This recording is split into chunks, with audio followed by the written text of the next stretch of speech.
भगवान भी उनकी सहायता करते हैं जो मेहनत करते हैं। केवल भगवान के भरोसे बैठोगे तो आपका कोई काम नहीं होगा। चलिए हम आपको एक कहानी के माध्यम से बताते हैं।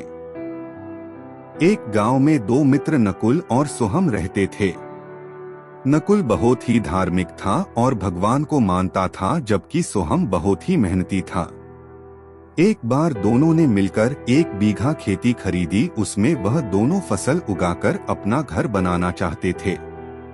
सोहम तो खेत में बहुत मेहनत करता, लेकिन नकुल कुछ काम नहीं करता, बस मंदिर में जाकर भगवान से अच्छी फसल के लिए प्रार्थना करता। और इसी तरह समय बीतता गया। कुछ समय बाद खेती की फसल अब तैयार हो गई थी, जिसको दोनों ने बाजार में जाकर बेच दिया और उनको अच्छा पैसा मिला। तभी घर आकर सोहम ने नकुल से कहा कि इस धन का ज्यादा हिस्सा मुझे मिलना चाहिए, क्योंकि मैंने खेत में ज्यादा मेहनत की है।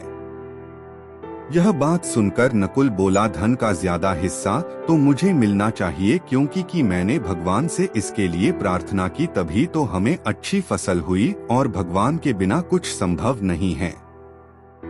जब वो दोनों इस बात को आपस में नहीं सुलझा सके तो धन के बंटवारे के लिए वो दोनों गांव के मुखिया के पास पहुंच गए। तभी मुखिया ने उन दोनों की बातें सुनकर दोनों को एक एक बोरा चावल का दिया, जिसमें कंकड़ मिले हुए थे।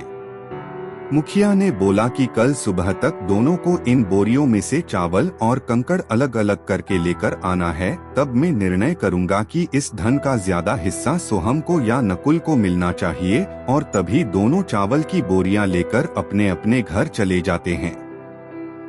सोहम ने रात भर चावल और कंकड़ को अलग किया, लेकिन नकुल चावल की बोरी को लेकर मंदिर में गया और भगवान से चावल में से कंकड़ अलग करने की प्रार्थना की। अब अगले दिन सोहम वह अलग किए हुए चावल और कंकड़ लेकर मुखिया के पास आया और इसे देखकर मुखिया खुश हुआ। नकुल जैसी की वैसी बोरी को लेकर मुखिया के पास आया। तभी मुखिया ने नकुल को कहा कि दिखाओ तुमने कितने चावल साफ किए हैं। तभी नकुल बोला, मुझे भगवान पर पूरा भरोसा है कि मेरे सारे चावल साफ हुए हैं। जब नकुल की बोरी को खोला गया तो मुखिया ने पाया कि उसमें चावल और कंकड़ वैसी ही है। तब मुखिया ने नकुल को बोला, भगवान भी तभी सहायता करते हैं जब तुम खुद मेहनत करते हो। और तब मुखिया ने निर्णय लिया कि धन का ज्यादा हिस्सा सोहम को दिया जाए। और इसके बाद नकुल भी सोहम की तरह खेत में खूब मेहनत करने लगा और अब इस बार उन दोनों की मेहनत से उनकी फसल अच्छी हो गई। हमें भगवान के भरोसे कभी नहीं बैठना चाहिए। हाँ, भगवान में आस्था रखो, विश्वास रखो, लेकिन स्वयं भी कार्य करो और भगवान भी उसी की सहायता करते हैं जो खुद मेहनत करते हैं। दूसरों की मदद करोगे तो भगवान आपकी मदद करेंगे, इसीलिए जैसा करोगे वैसा पाओगे। चलिए हम आपको एक और कहानी सुनाते हैं। वीडियो में आगे बढ़ने से पहले चैनल को सब्सक्राइब और वीडियो को लाइक कर देना। तो चलिए शुरू करते हैं। एक गांव में एक गरीब साधु रहते थे। वो भगवान कृष्ण के बहुत बड़े भक्त थे। वो घर घर जाकर लोगों से भिक्षा मांगते थे। लोग उन्हें पैसे या फिर भोजन देते थे और साधु उन्हें आशीर्वाद देते थे।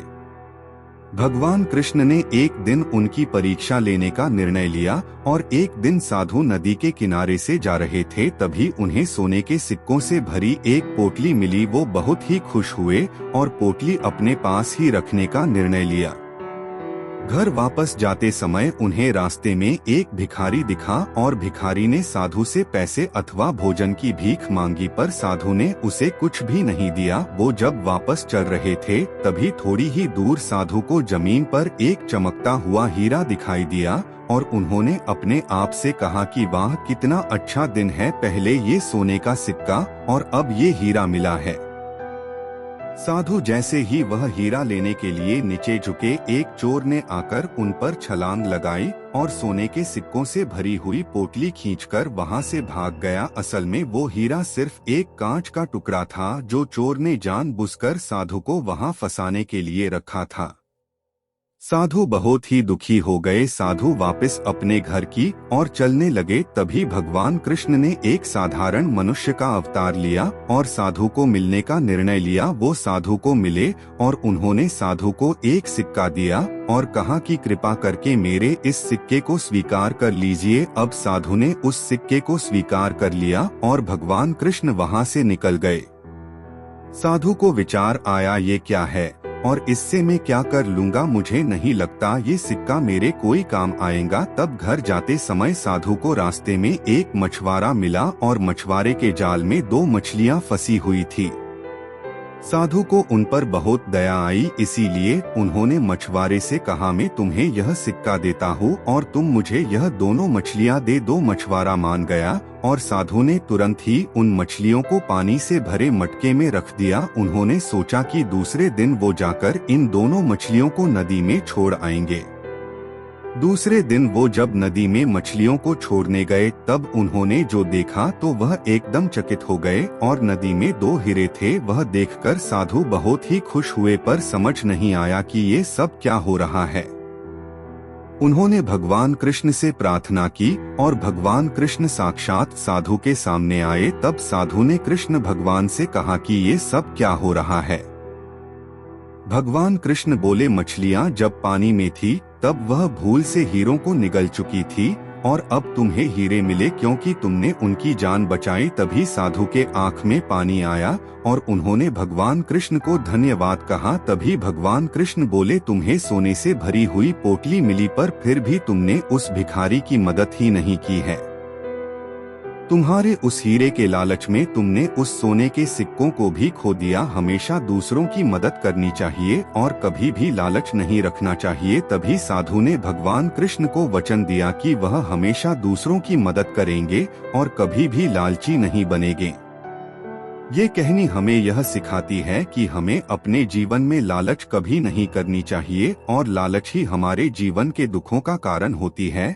और भगवान ने हमें जो कुछ भी दिया है हमें उसमें ही समाधान रहना सीखना चाहिए। यह कहानी सुनने के बाद आप अपने काम में कभी हार नहीं मानोगे और आपका जो काम है जिसमें आप सक्सेस पाना चाहते हैं उस काम को आप डबल जोश के साथ करना शुरू कर दोगे। तो कहानी जरा ध्यान से सुनिएगा। यह कहानी है गांव की, जहां बहुत गरीब लोग रहा करते थे। खेती बाड़ी करके अपने घर वालों का पेट पाल करते थे। और उसी गांव में एक बाबा रहते थे जिनके नाचने से बारिश हो जाया करती थी। कहानी आपको थोड़ी हंसी मजाकिया लगेगी, लेकिन कहानी का जो मोरल है वह बहुत काम में आने वाला है। आपके बाबा के नाचने से बारिश हो जाया करती थी और बहुत से लोग अपने आंखों से भी यह चीज देख चुके थे। तो जब भी कभी फसल के लिए बारिश की जरूरत होती थी तो सारे गांव वाले इकट्ठा होकर उन बाबा जी के पास जाते थे और उन्हें नाचने के लिए कहते, तो बाबा जी नाचते और बारिश हो जाती थी। तो एक बार उस गांव में बड़े शहर के कुछ लोग आते हैं तो उन्हें भी पता चलती है यह बाबाजी वाली बात की बाबाजी नाचते हैं और बारिश हो जाती है। उन्हें पहले तो यकीन नहीं हुआ, तो उन्होंने सोचा क्यों ना बाबाजी से पहले मिला जाए। फिर वो सारे गांव वालों को इकट्ठा करके बाबाजी के पास पहुंच गए। उन्होंने कहा, बाबा जी हम शहर से आए हैं और हम यह आपकी कला देखना चाहते हैं।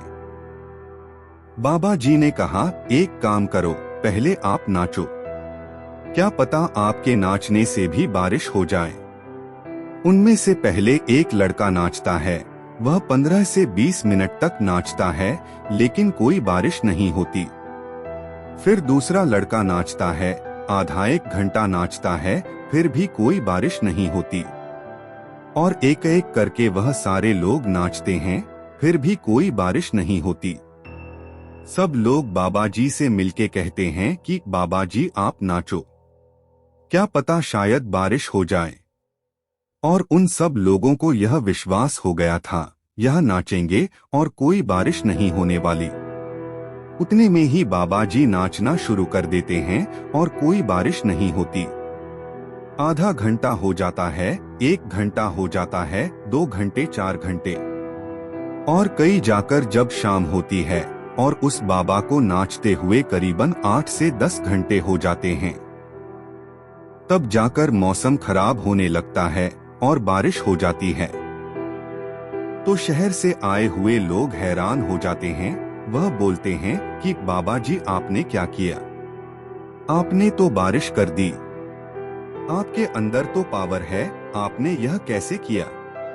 तो बाबा जी बोलते हैं, सुनो, जब मैं नाचता हूँ उससे पहले मैं यह मान लेता हूँ कि बारिश होने वाली है, पर मुझे पूरा यकीन हो जाता है कि बारिश होगी, और जब तक बारिश नहीं होती मैं नाचना बंद नहीं करता।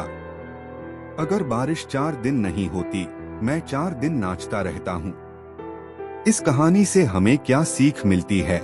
इस कहानी से हमें बहुत बड़ी सीख मिलती है दोस्तों। अगर आपको सक्सेस पानी है तो पहले आपको अपने दिमाग में यह मानना है कि मुझे सक्सेस मिलने ही मिलनी है। अगर मैं पूरी मेहनत से कम कर रहा हूँ तो मुझे सक्सेस मिलने ही है, और मुझे जब तक अपने काम में सक्सेस नहीं मिलती तब तक मुझे रुकना भी नहीं है। दोस्तों कहते हैं कि अगर हारने से डर लगता है तो जीत का इरादा भी नहीं करना चाहिए। आपको अपने दिमाग में बैठा देना है कि आपको अपने काम में सक्सेस मिलेगी ही मिलेगी, और कभी हार मत मानना मेरे दोस्त। क्या पता आप जिस कामयाबी के लिए बरसों से मेहनत करते आ रहे हैं वह आपकी बहुत करीब हो। कुछ मोटिवेशनल लाइन। ठोकरे खाता हूँ मगर शान से चलता हूँ, मैं खुले आसमान में सीना तान के चलता हूँ। मुश्किलें तो साज है जिंदगी का, उठूंगा गिरूंगा फिर उठूंगा और आखिर में जीतूंगा मैं ही, यह ठान के चलता हूँ। अपने हौसलों को यह ना बताओ कि तुम्हारी तकलीफ कितनी बड़ी है, तकलीफ को यह बताओ कि तुम्हारा हौसला कितना बड़ा है। इंसान तब समझदार नहीं होता जब वह बड़ी बड़ी बातें करने लगे, बल्कि समझदार तो तब होता है जब वह छोटी छोटी बातों को समझने लगे। जिंदगी में आप जो करना चाहते हैं वह जरूर कीजिए। यह मत सोचिए कि लोग क्या कहेंगे, क्योंकि लोग तो तब भी कहते हैं जब आप कुछ भी नहीं कर रहे होते। तू अपनी खूबियां ढूंढ, कमियां निकालने के लिए लोग हैं ना। तू खुद की अलग पहचान बना, भीड़ में चलने के लिए लोग हैं ना। सपने देखते हैं तो ऊंचे देख, नीचा दिखाने के लिए लोग हैं ना। अगर बनाना है तो नाम बना, बातें बनाने के लिए लोग हैं ना। तू कुछ करके दिखा, तालियां बजाने के लिए लोग हैं ना। अपने अंदर जुनून की चिंगारी भड़का, जलने के लिए लोग हैं ना। अगर रखना ही है तो आगे कदम रख, पीछे खींचने के लिए लोग हैं ना। जिंदगी में दुख सुख दोनों आते हैं, ऐसा नहीं होता कि हमारी जिंदगी में सिर्फ सुख ही आता रहे या फिर हमारा समय एक जैसा चला रहे। समय बदलता रहता है और उसी के साथ हमारी परिस्थितियों भी। चलिए हम आपको एक कहानी के माध्यम से समझते हैं। वीडियो में आगे बढ़ने से पहले चैनल को सब्सक्राइब और वीडियो को लाइक कर देना। तो चलिए शुरू करते हैं। एक वक्त की बात है, एक राजा था और उस राजा का राज्य बहुत छोटा था और उस राजा के पास ज्यादा सिपाही भी नहीं थे। उसे हर वक्त यह डर रहता कि कब किधर से कोई उसके राज्य पर हमला कर दे।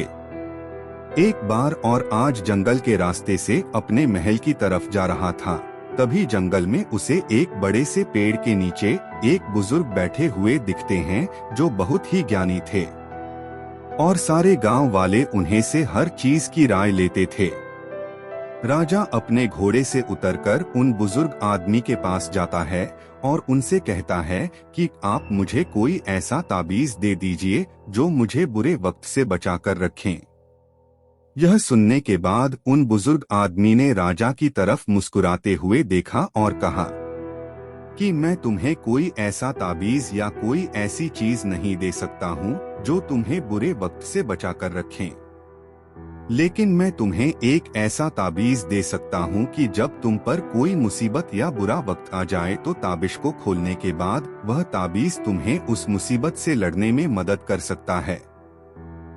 लेकिन याद रखना, इस ताबीज को तभी खोलना जब तुम पर चारों तरफ से मुसीबत आ चुकी हो, तुम्हारा समय बहुत खराब चल रहा हो और तुम्हारे लिए सारे दरवाजे बंद हो चुके हो, तब तुम उस ताबिश को खोलना, तुम्हें उस मुसीबत से लड़ने की हिम्मत मिल जाएगी।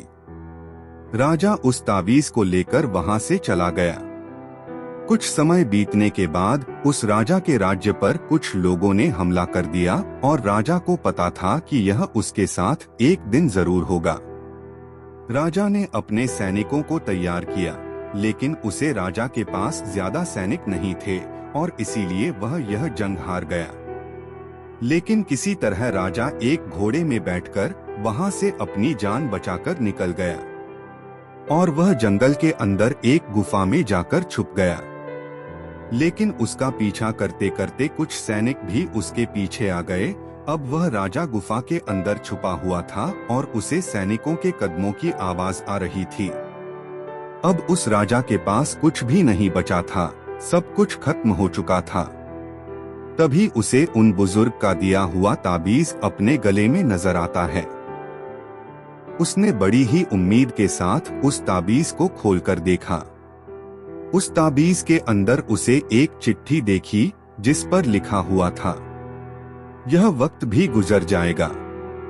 यह पढ़कर राजा को कुछ समझ नहीं आया और जब उसने फिर से उसे लाइन को ध्यान से पढ़ा और उसे समझा तो राजा के चेहरे पर एक मुस्कान आ गई।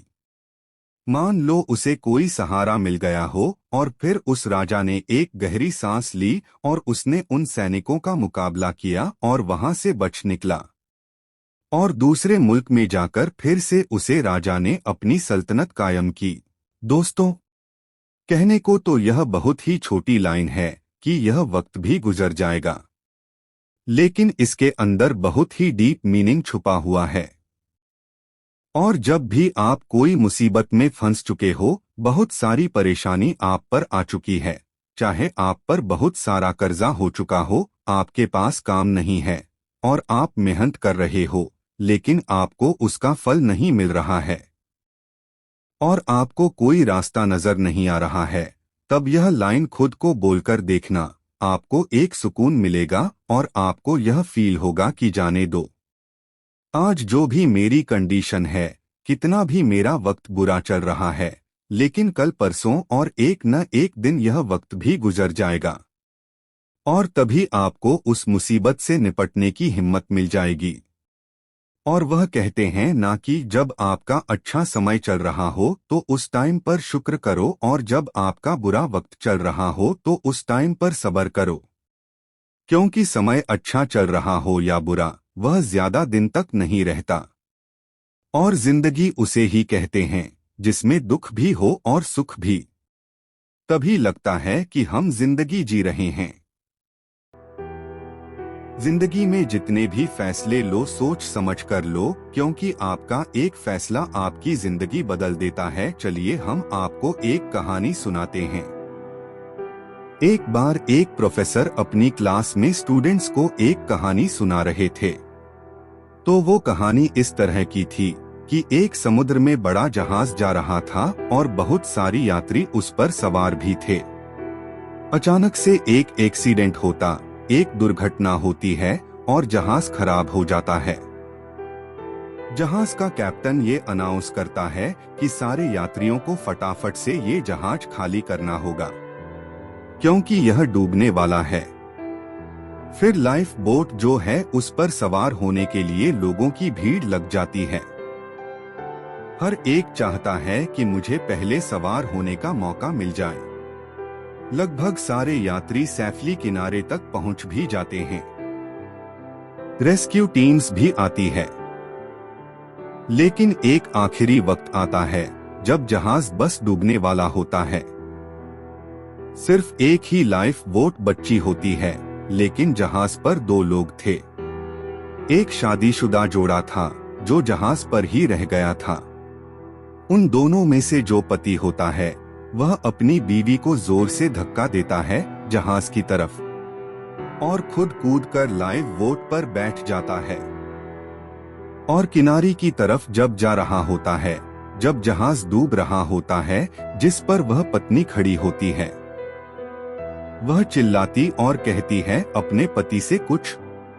तो प्रोफेसर ने अपनी कहानी बीच में रोक करके बच्चों से पूछा कि क्या लगता है क्या कहा होगा।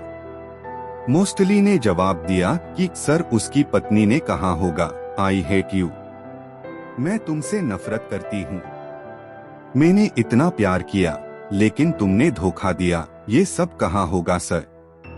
हो सकता है कहा हो कि तुम बड़े सेल्फिश हो, मतलबी निकले हुए हो। एक बच्चा चुपचाप होकर बैठा था तो उसको प्रोफेसर ने पूछा कि आप बताओ क्या कहा होगा उस पत्नी ने अपने पति को। उस बच्चे ने कहा कि हो सकता है पत्नी ने अपने पति से कहा हो कि हमारी बच्चों का ख्याल रखना। प्रोफेसर चौंक गए और कहा सही जवाब है, लेकिन तुम्हें कैसे पता, तुमने कहानी सुन रखी थी क्या। लड़के ने कहा नहीं सर, मैंने कहानी नहीं सुनी रखी थी। मेरी बीमार माँ भी जब अपने जीवन के आखिरी सांस ले रही थी तो मेरे पिता से यही कहा था कि हमारे बच्चे का ख्याल रखना। प्रोफेसर दुखी हुए। फिर उन्होंने कहा कि आपकी बात सही है, उस पत्नी ने अपने पति से यही कहा था कि हमारे बच्चों का ख्याल रखना।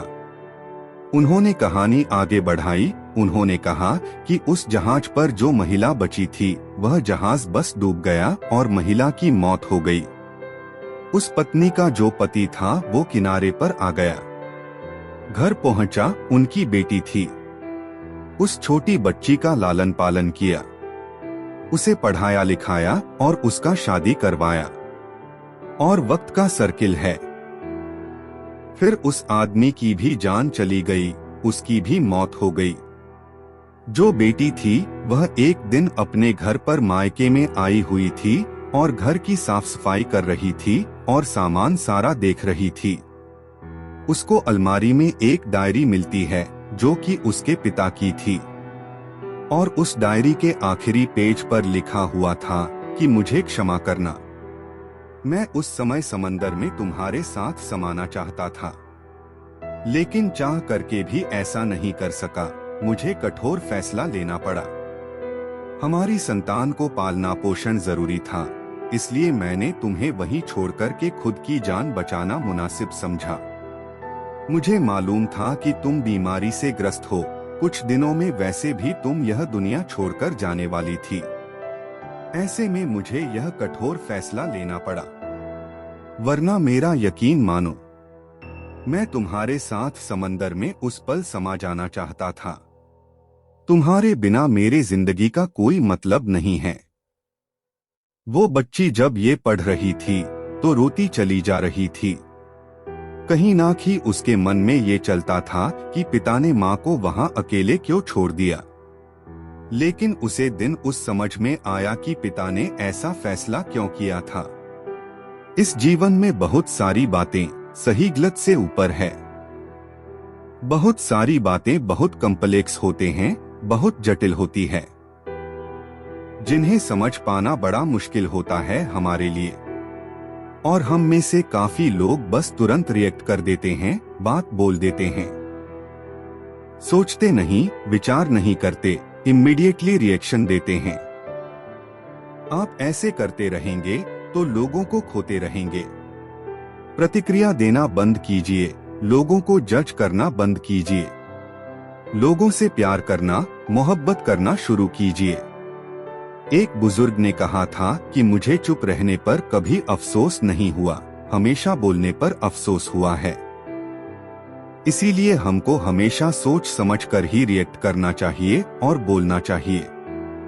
यकीन और भरोसा, इसके बिना इंसान किसी भी काम में सक्सेस नहीं है।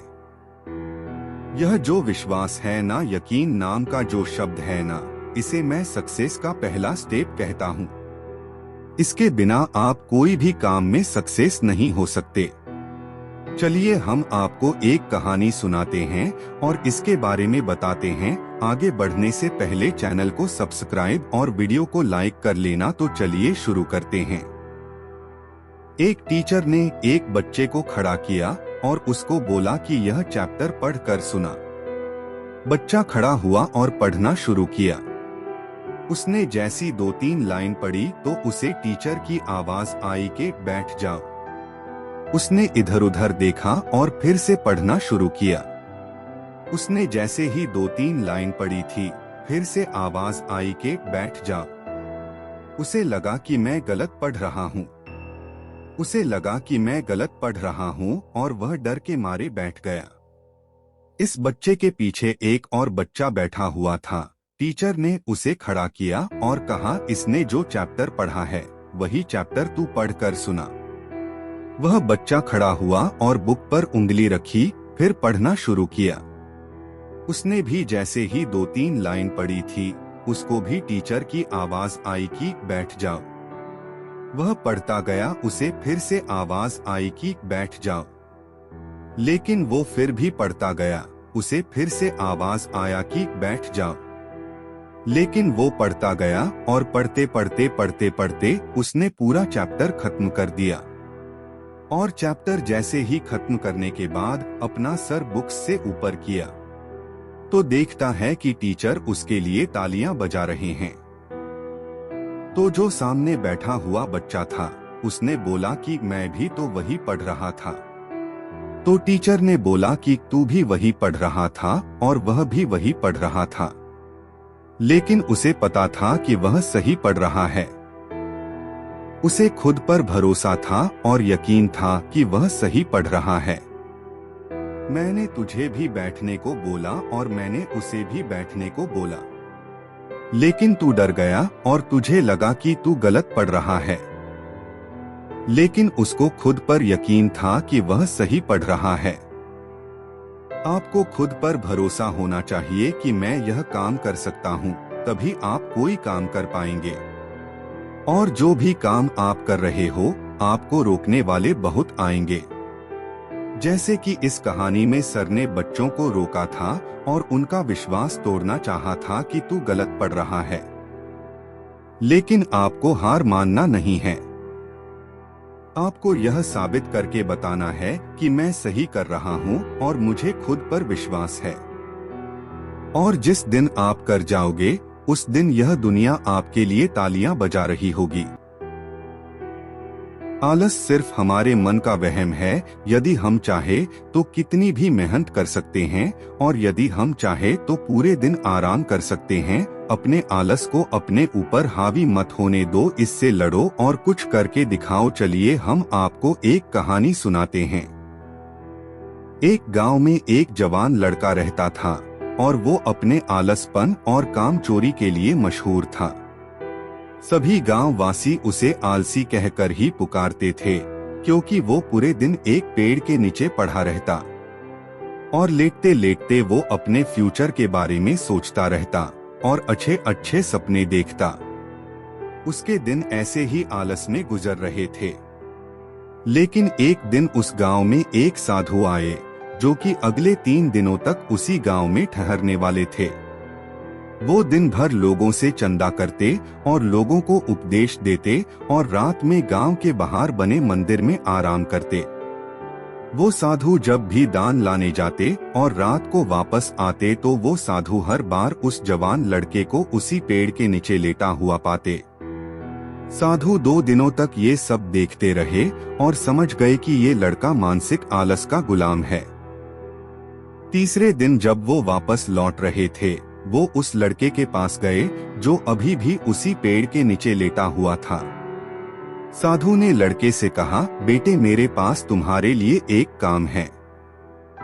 मैं चाहता हूँ कि तुम उस पहाड़ी के चोटी तक जाओ और वहाँ से मेरे लिए एक पंख लेकर आओ। लड़के ने लेटे लेटे ही अपना सर पहाड़ी के तरफ किया और अपनी नजर उस पहाड़ की चोटी की तरफ ले गया और उसने साधु के तरफ देखा और उपहास लेते हुए कहा, ये असंभव है। मैं उस पहाड़ी के ऊपर तक नहीं जा सकता, मैं बहुत आलसी हूँ। साधु ने मुस्कुराते हुए कहा, अरे मुझे जिस पंख की तलाश है वो इस पहाड़ी के शिखर पर भी नहीं मिलेगा, वो तो इस पहाड़ी के दूसरे तरफ एक गुम्फा के अंदर मिलेगा, जिसके लिए इस पहाड़ी के शिखर तक चढ़कर फिर नीचे उतरना होगा। लेकिन वो कोई साधारण पंख नहीं है, वो ऐसा पंख है जिसे तुमने कभी नहीं देखा होगा। वो पंख सबसे अनोखा है, लेकिन सुंदर पंख है जो रोशनी बिखेरता है। साधु के इन बातों से उस लड़के के अंदर एक्साइटमेंट बढ़ गई। उसने आज से पहले ऐसे पंख के बारे में कभी नहीं सुना था और ऐसे रोमांचक सफर के बारे में सुनकर वो अंदर ही अंदर एक्साइटमेंट हो गया था। इसीलिए उसने साधु के चुनौती को कबूल किया और वो पहाड़ी की तरफ चल पड़ा। लेकिन चढ़ाई बहुत लंबी और मुश्किल था। जल्द ही लड़के का शरीर थकने लगा, सांस फूलने लगी और शरीर से पसीना बहने लगा। लेकिन फिर भी उसने चलना जारी रखा। वो जैसे जैसे ऊपर और ऊपर चढ़ता गया, उसे खुशी महसूस होने लगी जिसे उसने आज से पहले कभी महसूस नहीं किया था। आखिरकार जब वो कड़ी मेहनत और लंबे कोशिशों के बाद पहाड़ी के शिखर पर पहुंचा तो वो पूरे तरीके थक चुका था। लेकिन वो बहुत खुश था। उसे अंदर से आत्मसंतुष्टि का एहसास हो रहा था। उसके चेहरे पर योद्धाओं जैसी मुस्कान थी, जैसे उसने कोई युद्ध जीत लिया हो। फिर उसने पहाड़ी के शिखर से नीचे देखा। उसके सामने एक बहुत ही मनमोहक नजारा था। लेकिन असली चुनौती आगे थी, क्योंकि उसे फिर उस पहाड़ी से नीचे भी उतरना था और उस गुम्फा को भी ढूंढना था जिसमें पंख मिलने की बात कही गई थी। नीचे उतरना बहुत ही ज्यादा मुश्किल और खतरनाक था, क्योंकि ढलान ज्यादा गहरी थी और चढ़ाई के समय लड़का बहुत बार लड़खड़ाया और गिरा भी था। तो वो डर भी उसके अंदर था। लेकिन साधु को वो पंख लाके देने के वादे की वजह से वो लगातार आगे बढ़ता रहा। काफी खोज, मुश्किल और कड़ी मेहनत के बाद जब वो अंत में गुम्फा तक पहुंचा तो उसने देखा कि पंख वही पड़ा हुआ था, जो के ऊपर एक बड़ी सुराख से आने वाली रोशनी की वजह से चमक रहा था। फिर उसने उस पंख को उठाया और उसके सुंदरता को देखता ही रह गया। वो काफी देर तक पंख को ही घूरता रहा, लेकिन फिर अचानक उसे याद आया, मुझे तो अभी वापस भी जाना है। उसने खुद के तरफ देखा। वो पूरी तरह से थक चुका था और वो चिंता में पड़ गया कि वो पहाड़ पे कैसे चढ़ेगा और वो साधु तक पंख कैसे पहुंचाएगा। एक पल के लिए उसने हार मानने के बारे में सोचा, लेकिन उसे वो खुशी और गर्व की भावना की याद आ गई जो उसने पहाड़ी के शिखर पर पहुंचकर महसूस किया था। उसे एहसास हुआ कि उसके अंदर इस सफर को दोबारा पूरा करने की ताकत और मजबूती है। वो दोबारा पहाड़ी पर चढ़ने लगा।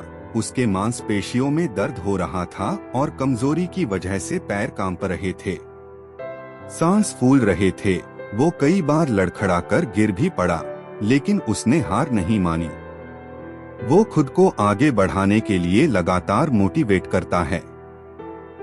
अथक मेहनत और घंटों की कड़ी कोशिशों के बाद जब वो साधु के पास पहुंचा और उनके हाथों में वो पंख रखा तो उसके खुशी का ठिकाना न रहा।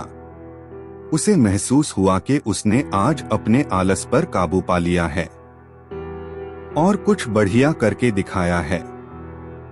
उसके चेहरे पर इतनी खुशी और संतुष्टि का भाव देखकर साधु मुस्कुराए और बोले, बहुत बढ़िया मेरे बच्चे, आज तुमने जीवन का बहुत ही महत्वपूर्ण सबक सीखा है कि आलस कोई ऐसी चीज नहीं है जिसे स्वीकार कर लिया जाए, बल्कि आलस एक चुनौती है जिसे दूर करना होगा।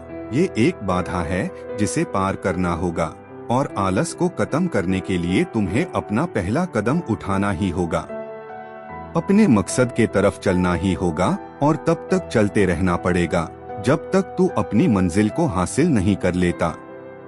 लड़के ने साधु के शब्दों की गहराई और उसके मकसद को समझते हुए हाँ में अपना सर हिला दिया। आज उसे एहसास हुआ कि वो हमेशा ही बड़ी और महान चीजें करने में काबिल था, लेकिन उसके आलस ने उसे रोक रखा था। अब वो जानता था कि उसके पास अपने रास्ते में आने वाले किसी भी बाधा को वो दूर करने की ताकत और मजबूती है। इसके बाद साधु ने उस लड़के को आशीर्वाद दिया और उस गांव से चले गए। इस कहानी से सीखने वाली बात यह है कि मकसद इम्पॉसिबल लगने के बावजूद भी अगर हम उसे पूरा करने के लिए खुद को आगे बढ़ाते हैं, तब हम अपने अंदर ऐसी ताकत और मजबूती की खोज करते हैं जिसके बारे में हम कभी नहीं जानते थे। आलसपन पे काबू पाने के लिए हमें खुद को चुनौती देनी चाहिए और बड़ा सपना देखना चाहिए। फिर चाहे उस सपना को पूरा करना कितना ही मुश्किल क्यों न हो, हमें लगातार मानसिक और शारीरिक आगे बढ़ते रहना चाहिए। बाधाओं और असफलता के बावजूद मजबूत रहना चाहिए। हमें अपने लिए एक नियम बनाकर उस पर टिके रहकर अपने डेली लाइफ को भी विकसित करना चाहिए। हमें कुछ ऐसी आदतें बनानी चाहिए जो मन न लगने पर भी फोकस और एक्टिव रहने में मदद करेंगे। आलस पर काबू करने का मतलब विकास का मानसिकता विकास करना है। इसका मतलब चुनौतियों और असफलताओं को विकास और सीखने की अपॉर्चुनिटी के रूप में देखना, न कि हार मानने के रूप में। यदि तुम सदैव दूसरों की ही बात मानते रहोगे तो अपनी कब सुनोगे। दूसरों का तो काम ही है कहना जो आपको सही लगता है वह करो, ना कि जो दूसरे कहते हैं वह। चलिए हम आपको एक और कहानी सुनाते हैं। वीडियो में आगे बढ़ने से पहले चैनल को सब्सक्राइब और वीडियो को लाइक कर देना है। तो चलिए शुरू करते हैं। एक मकड़ी ने आराम से रहने के लिए एक शानदार जाला बनाने का विचार किया और सोचा कि इस जाले में खूब कीड़े मक्खियाँ फंसेंगे और मैं उन्हें आहार बनाकर मजे से रहूंगी। उसने कमरे के एक कोने में जाला बुनाना शुरू किया। तभी अचानक उसकी नजर बिल्ली पर पड़ी जो उसे देखकर हंस रही थी। मकड़ी को गुस्सा आ गया, लेकिन बिल्ली बोली, हंसू नहीं तो क्या करूं, यहाँ मक्खियाँ नहीं हैं। यहाँ कौन आएगा तेरे जाले में। बात मकड़ी के गले उतर गई। उसने अच्छी सलाह के लिए बिल्ली को धन्यवाद दिया और जाला अधूरा छोड़कर दूसरी जगह तलाश करने लगी। उसने खिड़की में जाला बुनना शुरू किया। तभी एक चिड़िया आई और मकड़ी का मजाक उड़ाते हुए बोली, अरे मकड़ी, तू भी कितनी बेवकूफ है। अरे यहाँ तो खिड़की से तेज हवा आती है, तू तो अपने जाले के साथ ही उड़ जाएगी। मकड़ी को चिड़िया की बात ठीक लगी और वह वहां से भी जाला अधूरा बना छोड़कर सोचने लगी, अब कहाँ जाला बनाया जाए। तभी उसे एक अलमारी का खुला दरवाजा दिखा और उसने उसी में अपना जाला बुनाना शुरू किया। कुछ जाला बुना ही था, तभी उसे एक कॉकरोच नजर आया जो जाले को अचरज भरी नजरों से देख रहा था। बोला, अरे यहाँ कहाँ जाला बुनने चली आई। यह तो बेकार की अलमारी है, अभी यह यहाँ पड़ी है। कुछ दिनों बाद इसे बेच दिया जाएगा, तुम्हारी सारी मेहनत बेकार चली जाएगी। यह सुनकर मकड़ी ने वहां से हट जाना ही बेहतर समझा। बार बार प्रयास करने से वह काफी थक चुकी थी और उसके अंदर जाला बुनने की ताकत ही नहीं बची थी। उसे पछतावा हो रहा था कि अगर पहले ही जाला बुन लेती तो अच्छा रहता। उसने पास से गुजर रही चींटी से मदद करने का आग्रह किया। चींटी बोली, मैं बहुत देर से तुम्हें देख रही थी, तुम बार बार अपना काम शुरू करती और दूसरों के कहने पर उसे अधूरा छोड़ देती। और जो लोग ऐसा करते हैं उनकी यही हालत होती है। और ऐसा कहते हुए वह अपने रास्ते चली गई और मकड़ी पछताती हुई निढाल पड़ी रही। दूसरों का बात अगर सुनते रहोगे तो खुद का कब सुनोगे। कर्म का फल अवश्य मिलता है, चाहे वह इस जन्म में मिले या अगले जन्म में। ईश्वर कभी न्याय करना नहीं भूलते। चलिए हम आपको एक कहानी के माध्यम से समझाते हैं। एक रोज रास्ते में एक महात्मा अपने शिष्य के साथ भ्रमण पर निकले। गुरुजी को ज्यादा इधर उधर की बातें करना पसंद नहीं था। कम बोलना और शांतिपूर्वक अपना कर्म करना ही गुरु को प्रिय था। परंतु शिष्य बहुत चपल था। उसे हमेशा इधर उधर की बातें ही सूझती। उसे दूसरों की बातों में बड़ा ही आनंद आता था। चलते हुए जब वो तालाब से होकर गुजर रहे थे तो उन्होंने देखा कि एक धीवर नदी में जाल डाले हुए हैं। शिष्य यह सब देख खड़ा हो गया और धीवर को अहिंसा परमो धर्म का उपदेश देने लगा। लेकिन धीवर कहाँ समझने वाला था। पहले उसने टाल मटोल करनी चाहिए और बात जब बहुत बढ़ गई तो शिष्य और धीवर के बीच झगड़ा शुरू हो गया। यह झगड़ा देख गुरुजी, जो उनसे बहुत आगे बढ़ गए थे, लौटे और शिष्य को अपने साथ चलने को कहा एवं शिष्य को पकड़कर ले चले। गुरुजी ने अपने शिष्य से कहा, बेटा, हम जैसे साधुओं का काम सिर्फ समझाना है, लेकिन ईश्वर ने हमें दंड देने के लिए धरती पर नहीं भेजा है। शिष्य ने पूछा, महाराज को न तो बहुत से दंडों के बारे में पता है और न ही हमारे राज्य के राजा बहुतों को दंड देते हैं, तो आखिर इसको दंड कौन देगा? शिष्य की इस बात का जवाब देते हुए गुरुजी ने कहा, बेटा, तुम निश्चिंत रहो, इसे भी दंड देने वाली एक अलौकिक शक्ति इस दुनिया में मौजूद है, जिसकी पहुंच सभी जगह है। ईश्वर की दृष्टि सब तरफ है और वो सब जगह पहुंच जाते हैं। इसलिए अभी तुम चलो, इस झगड़े में पड़ना गलत होगा, इसलिए इस झगड़े से दूर रहो। शिष्य गुरुजी की बात सुनकर संतुष्ट हो गया और उनके साथ चल दिया। इस बात को ठीक 2 वर्ष ही बीते थे कि एक दिन गुरुजी और शिष्य दोनों उसी तालाब से होकर गुजरे। शिष्य भी अब 2 साल पहले की वह धीवर वाली घटना भूल चुका था। उन्होंने उसी तालाब के पास देखा कि एक चुटियल सांप बहुत कष्ट में था, उसे हजारों चींटियां नोच नोच कर खा रही थीं। शिष्य ने यह दृश्य देखा और उससे रहा नहीं गया। दया से उसका हृदय पिघल गया था। वह सर्प को चींटियों से बचाने के लिए जाने ही वाला था कि गुरुजी ने उसके हाथ पकड़ लिए और उसे जाने से मना करते हुए कहा, बेटा, इसे अपने कर्मों का फल भोगने दो। यदि अभी तुमने इसे रोकना चाहा तो इस बेचारे को फिर से दूसरे जन्म में यह दुख भोगने होंगे, क्योंकि कर्म का फल अवश्य ही भोगना पड़ता है। शिष्य ने गुरुजी से पूछा, गुरुजी, इसने कौन सा कर्म किया है जो इस दुर्दशा में यह फंसा है? गुरु महाराज बोले, यह वही धीवर है जिसे तुम पिछले वर्ष इसी स्थान पर मछली न मारने का उपदेश दे रहे थे और वह तुम्हारे साथ लड़ने के लिए आगबूला हुआ जा रहा था। वे मछलियां ही चींटी है जो इसे नोच नोच कर खा रही है। यह सुनते ही बड़े आश्चर्य से शिष्य ने कहा, गुरुजी, यह तो बड़ा ही विचित्र न्याय है। गुरुजी ने कहा, बेटा, इसी लोक में स्वर्ग नरक के सारे दृश्य मौजूद हैं। हर क्षण तुम्हें ईश्वर के न्याय के नमूने देखने को मिल सकते हैं। चाहे तुम्हारे कर्म शुभ हो या अशुभ, उसका फल तुम्हें भोगना ही पड़ता है। इसलिए ही वेद में भगवान ने उपदेश देते हुए कहा है, अपने किए कर्म को हमेशा याद रखो, यह विचारते रहो कि तुमने क्या किया है, क्योंकि ये सच है कि तुमको वहाँ भोगना पड़ेगा।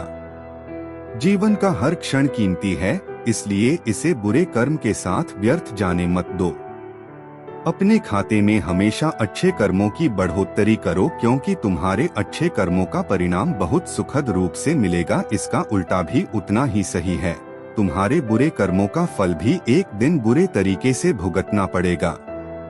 इसलिए कर्मों पर ध्यान दो, क्योंकि वो ईश्वर हमेशा न्याय ही करता है। शिष्य गुरुजी की बात स्पष्ट रूप से समझ चुका था। दोस्तों, हम चाहे इस बात पर विश्वास करें या नहीं, लेकिन यह 100% सच है कि ईश्वर हमेशा सही न्याय करते हैं और उनके न्याय करने का सीधा संबंध हमारे अपने कर्मों से है। यदि हमने अपने जीवन में बहुत अच्छे कर्म किए हैं या अच्छे कर्म कर रहे हैं, तो उसी के अनुरूप ईश्वर हमारे साथ न्याय करेंगे। यह जीवन हमें इसलिए मिला है ताकि हम कुछ ऐसे कार्य करें जिसको देखकर ईश्वर की आंखों में भी हमारे प्रति प्रेम छलक उठे। आप सभी लोग चाहते हैं कि आपको इस संसार से खाली सुख मिले। चलिए हम आपको एक और कहानी सुनाते हैं, परंतु वीडियो में आगे बढ़ने से पहले चैनल को सब्सक्राइब और वीडियो को लाइक कर देना। तो चलिए शुरू करते हैं। 5 व्यक्ति सन्यासी बनने के लिए अपने घर से निकल गए। वे सब संसार से मोक्ष पाना चाह रहे थे। उन्होंने विचार किया कि यदि वो संन्यास ग्रहण कर लेंगे तो उन्हें इस संसार से मुक्ति मिल जाएगी। वे सभी घर से बहुत दूर निकल आए और एक तालाब के किनारे नीम के पेड़ के नीचे बैठ गए और अपने अपने मन की बातें एक दूसरे से शेयर करने लगे। नीम का बूढ़ा पेड़ उन सबकी बातों को बहुत ध्यानपूर्वक सुन रहा था। एक व्यक्ति ने कहा, मित्रों, हम हर दिन जप तप करेंगे, हवन कुंड करेंगे और ऐसा करने से जब भगवान प्रसन्न होंगे तो हम उन्हें क्या वरदान मांगेंगे। दूसरा व्यक्ति बोल पड़ा, मित्रों, जब भगवान प्रसन्न हो जाएंगे तो हम उनसे बल मांगेंगे, क्योंकि यदि हमारे पास बल अधिक रहेगा तो हम बिना भोजन किए भी अधिक समय तक और भी अपनी इच्छाओं की पूर्ति के लिए तप कर पाएंगे। तीसरे ने कहा, हमें उनसे बुद्धि मांगनी चाहिए ताकि हम कभी भी इस संसार में किसी के धोखे में न आए और कोई हमें ठग न पाए। चौथा बोल पड़ा, नहीं नहीं, हम तो आत्म शांति ही मांगेंगे ताकि हम शांतिपूर्वक उस ईश्वर का ध्यान कर पाएंगे जिससे वो हमें इस संसार से मुक्ति दे दें। पांचवा कैसे चुप रह सकता था, इसलिए उसने कहा, अरे मूर्खों, तुम सब चुप हो जाओ। हमें तो भगवान से सीधा स्वर्ग का अधिकार मांग लेना है ताकि हमें इस संसार से मुक्ति तो मिले ही, साथ ही हम स्वर्ग पर भी अपना आधिपत्य जमा सकें तथा स्वर्ग में ही हमें सब चीजें एक साथ ही मिल जाएंगी। वह नीम का पेड़ जोर जोर से ठहाका लगाकर हंसने लगा और बोल पड़ा, कितने मूर्ख हो तुम सब, मेरी बात ध्यान से सुनो। तुमसे न तो तप होगा और न तुमको कोई वरदान मिलेगा। यदि तुम्हारे भीतर इतना ही मनोबल होता तो तुम सब इस संसार से भागते नहीं फिर रहे होते। यदि तुम्हें अपनी इच्छाओं की प्राप्ति चाहिए तो इसी संसार को ही अपना तपोवन बना लो। सबके साथ प्रेम से व्यवहार करो, प्रेम बांटो, प्रेम मिलेगा। दुखियों के दुखों को दूर करने का प्रयास करो। दूसरों की सेवा में और प्राणी मात्र की आराधना में लगे रहो। जीवन को खुलकर जियो और दूसरों को भी जीने के लिए प्रेरित करो। कई लोग आज अपने जीवन की परेशानियों से तंग आकर आत्महत्या कर ले रहे हैं, तुम सब उनका हौसला बनो। सन्यासी बनकर भी स्वार्थपूर्ण जीवन जीना इस संसार का सबसे बड़ा पाप है, इसलिए अपने जीवन को इसी संसार के लोगों के लिए, अपने परिवार के लिए समर्पित कर दो। फिर देखना, जब तुम सब ऐसा करोगे तो वो ऊपर वाला भी तुम्हारी सबकी सारी इच्छाएं पूरी करेंगे और सबसे ज्यादा प्रसन्न होंगे। पांचों आदमी बूढ़े नीम की बात समझ गए और उन्होंने ठान लिया कि सन्यासी होने से अच्छा है कि समाज में रहकर ही लोगों की सेवा करना भगवान को खुश करने का सबसे बड़ा रहस्य है। मित्रों, भगवान को खुश करने का सबसे बड़ा रहस्य यही है कि हम सब प्राणी मात्र की सेवा करें, जरूरतमंदों की मदद करें, लोगों को अच्छा करने के लिए हमेशा प्रेरित करें और एक दिन ऐसा भी आएगा जब भगवान ऊपर बैठे हमारी खूब प्रशंसा करेंगे कि हम अपने लिए ही नहीं बल्कि दूसरों के लिए भी कुछ अच्छा करने के लिए जी रहे हैं। दोस्तों, अंधेरा सिर्फ मन का होता है, वरना दिल की दृष्टि से देखो तो हर जगह उजाला ही है। चलिए मैं आपको एक कहानी सुनाता हूँ, बड़े ध्यान से सुनना। गांव के लोग उसे अंधेरा बुलाते थे। उसका असली नाम तो था रामकिशोर, लेकिन उस नाम से उसे कोई नहीं पुकारता था। बचपन से ही उसकी आंखें कमजोर हो गई थीं और धीरे धीरे पूरी तरह से अंधकार ने उसे घेर लिया था। लेकिन अंधेरा उसे तोड़ नहीं पाया था, बल्कि उसके अंदर एक अलग ही तरह की दृढ़ता पैदा कर दी थी। गांव के लोग उसे दया की नजरों से देखते थे, लेकिन वह उनकी दया से कतराता था।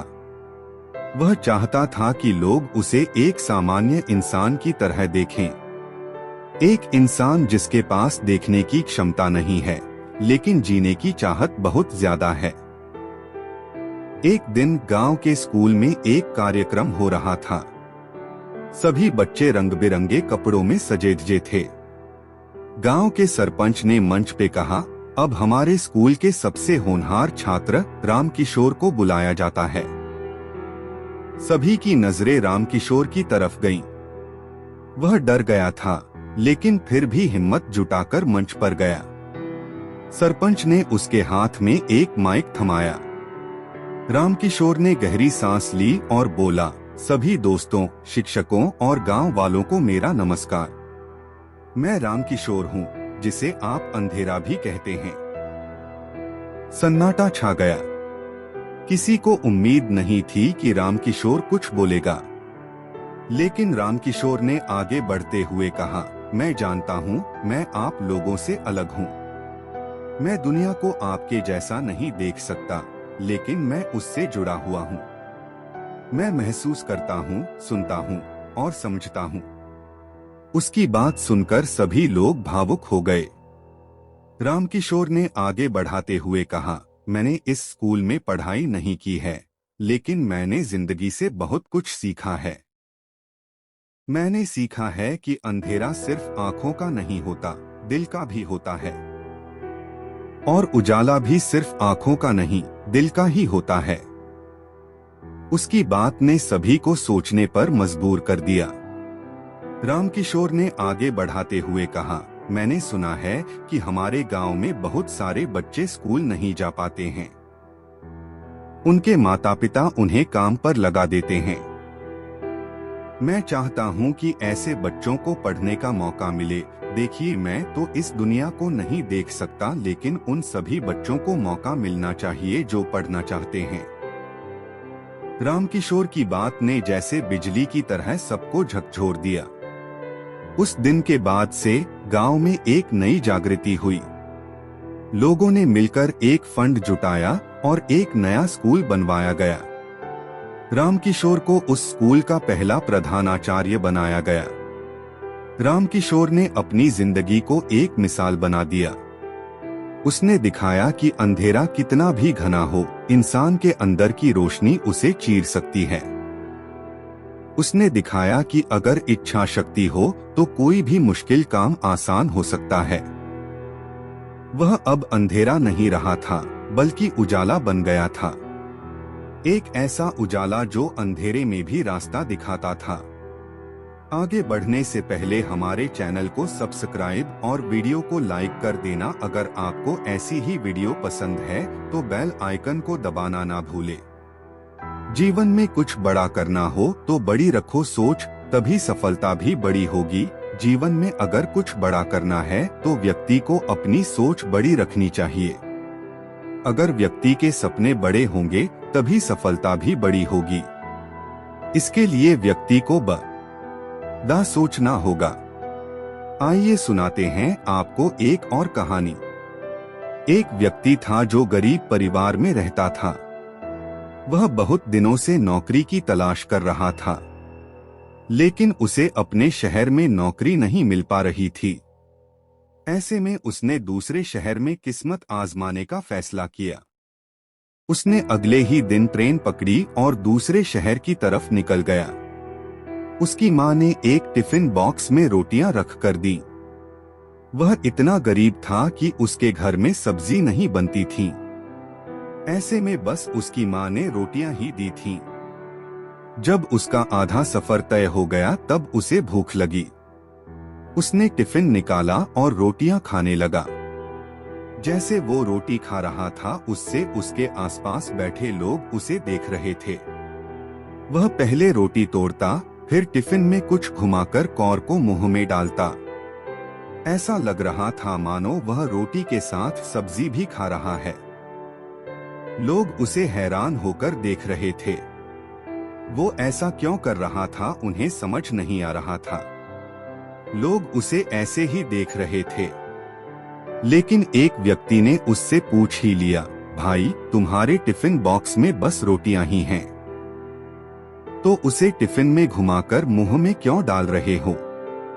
युवक ने जवाब दिया कि हाँ, मेरे पास केवल रोटी है, लेकिन इस खाली टिफिन में रोटी घुमाकर मैं यह सोच रहा हूँ कि मैं रोटी के साथ अचार भी खा रहा हूँ। व्यक्ति ने पूछा कि क्या इससे उसे अचार का स्वाद आ रहा है? युवक ने कहा कि मैं रोटी अचार सोचकर खा रहा हूँ तो मुझे स्वाद भी आ रहा है। जब उसके आसपास बैठे लोगों ने बात सुनी तो एक व्यक्ति ने बोला कि अगर सोचना ही था तो अचार ही क्यों सोचा, मटर पनीर या शाही पनीर सोच लेते। इस तरह तुम उन सब्जियों का भी स्वाद ले पाते। देखा दोस्तों, अगर वह व्यक्ति सोच ही रहा था तो अचार के बदले किसी सब्जी के बारे में भी सोच सकता था, लेकिन उसने अपनी सोच सीमित रखकर अचार के बारे में सोचा। बड़ा सोचो तभी सफलता बड़ी मिलेगी। अगर व्यक्ति के सपने बड़े होंगे तभी सफलता भी बड़ी होगी। इसके लिए व्यक्ति को बड़ा सोचना होगा। किस्मत या भाग्य हमेशा उसी का साथ देते हैं जो मेहनत करता है, जो मेहनत करने से पीछे नहीं हटता। आपको अपनी कहानी खुद ही लिखनी होती है, क्योंकि आप खुद ही अपनी लाइफ के हीरो हैं। चलिए हम आपको एक कहानी के माध्यम से समझाते हैं। गोपालपुर गांव में हर व्यक्ति किसान था। उस गांव को किसानों का गांव कहा जाता था, क्योंकि लोगों को खेती के अलावा कुछ और नहीं आता था। गांव वाले ज्योतिषी को बहुत मानते थे। एक बार उनके गांव में जाने माने ज्योतिषी का आगमन हुआ। सभी गांव वाले उस ज्योतिषी के पास पहुंचे और गांव का भविष्य जानना चाहा। ज्योतिषी ने भविष्यवाणी करते हुए कहा कि अगले 10 साल तक इस गांव में बारिश नहीं होगी। पानी की एक एक बूंद के लिए गांव वाले तरस जाएंगे। गोपालपुर गांव में अकाल पड़ेगा। ज्योतिषी ने सभी गांव वालों से कहा कि यदि तुम सब अपने और परिवार की जान बचाना चाहते हो तब इस गांव को खाली कर किसी दूसरे गांव में बसने के लिए चले जाओ। उनकी बातें सुनने के बाद सभी गांव वाले बेचैन हो उठे। उन्होंने घर जाकर सामान बांधना शुरू किया और सबने फैसला लिया कि वे अगली सुबह ही गांव खाली कर देंगे। उस गांव में एक परिवार ऐसा था जो किसी ज्योतिषी और भविष्यवाणी पर कभी यकीन नहीं करता था। उस परिवार का मुखिया, जिसका नाम वीर था, उसने अपनी बीवी और बच्चों से कहा कि वे गांव छोड़कर नहीं जाएंगे और ये सब बेकार की बातें हैं। इतने साल तक सूखा पड़ ही नहीं सकता। जब गांव वालों को पता चला कि वीर उनके साथ नहीं चल रहा है, तब गांव के कुछ बुजुर्ग और बड़े व्यक्ति उसके पास पहुंचे और उसे गांव के साथ चलने के लिए कहा। लेकिन वीर अपनी ही जिद पर अड़ा रहा और उसने सभी गांव वालों के साथ जाने से इनकार कर दिया। अगली सुबह वीर और उसके परिवार को छोड़ बाकी सभी लोग गांव छोड़कर चले गए। पूरा गांव खाली था। सब लोग जा चुके थे। वीर को समझ नहीं आ रहा था कि क्या किया जाए, क्योंकि एक तरफ ज्योतिषी की भविष्यवाणी और दूसरी तरफ पूरे गांव का खाली हो जाना। 2 से 3 दिन के बाद वीर ने सोचा कि क्यों न हल को लेकर खेत ही जोतता रहूं, क्योंकि जो काम है वह तो होता रहे। उसने खेत जोतना शुरू किया। पहले दिन निराश हताश होकर ही वह घर लौटा और यही सिलसिला 3 से 4 दिन तक चलता रहा। हफ्ते बीत जाने के बाद एक दिन वीर अपने खेत पर हल जोतने पहुंचा। वह हल जोत ही रहा था कि एक छोटा सा बादल का टुकड़ा उसके खेत के ऊपर आकर देखने लगा कि पूरा गांव खाली होने के बाद यही एक किसान अपना खेत जोत रहा है, जबकि सारे लोग 10 साल तक बारिश नहीं। यह बात सोचकर गांव से चले गए हैं और चारों तरफ सूखा पड़ा हुआ है। उसने किसान से पूछा, अरे ओ किसान, क्या तुम बेवकूफ हो? सारे गांव वाले चले गए लेकिन तुम अकेले ही खेत जोत रहे हो। यह सुनकर किसान ने बादल से कहा, क्या आपको पता है कि मैं खेत क्यों जोत रहा हूँ? इसके पीछे एक बड़ी वजह है। उसी वजह के कारण मैं काम कर रहा हूँ। वजह यह है कि मैं खेत इसलिए जोत रहा हूँ कि मैं खेत जोतना न भूल जाऊं, हल चलाना न भूल जाऊं। आपका तो पता नहीं कि आप कब बरसोगे, लेकिन अगर मैं हल चलाना भूल गया तो मैं अपनी जिंदगी में करूंगा भी क्या? बादल ने सोचा कि ज्योतिषी ने तो भविष्यवाणी कर दी है कि 10 साल तक हम बरसेंगे नहीं। अगर हम बरसेंगे नहीं तो कहीं हम भी बरसना न भूल जाएं। वहां और भी बादल इकट्ठा हुए और जमकर बारिश होने लगी। ये छोटी सी कहानी हमें अपनी लाइफ में एक बड़ी सीख देती है कि किस्मत या भाग्य हमेशा उसी का साथ देते हैं जो मेहनत करता है, जो मेहनत करने से पीछे नहीं हटता। आपको अपनी कहानी खुद ही लिखनी होती है, क्योंकि आप खुद ही अपनी लाइफ के हीरो हैं। दोस्तों, जीवन में कभी नेगेटिव नहीं सोचना चाहिए। कभी तो चलो सो सकते हो, लेकिन सदैव नेगेटिव बनकर रहना अच्छी बात नहीं होती, क्योंकि जैसा आप सोचते हो वैसे ही बन जाते हो। चलिए हम आपको एक और कहानी सुनाते हैं। एक बार की बात है, एक गांव में किसान रहता था। उस किसान को जानवर पालने का बहुत शौक था। उसके पास पहले से ही बहुत सारी भैंसें थी, जिनका दूध बेचकर वह अपना घर चलाया करता था। तो एक दिन उस किसान ने एक खरगोश और एक बंदर को भी अपने घर में पाल लिया। अब काफी दिन गुजरने के बाद उस किसान ने उस खरगोश और बंदर के साथ खेलने का सोचा।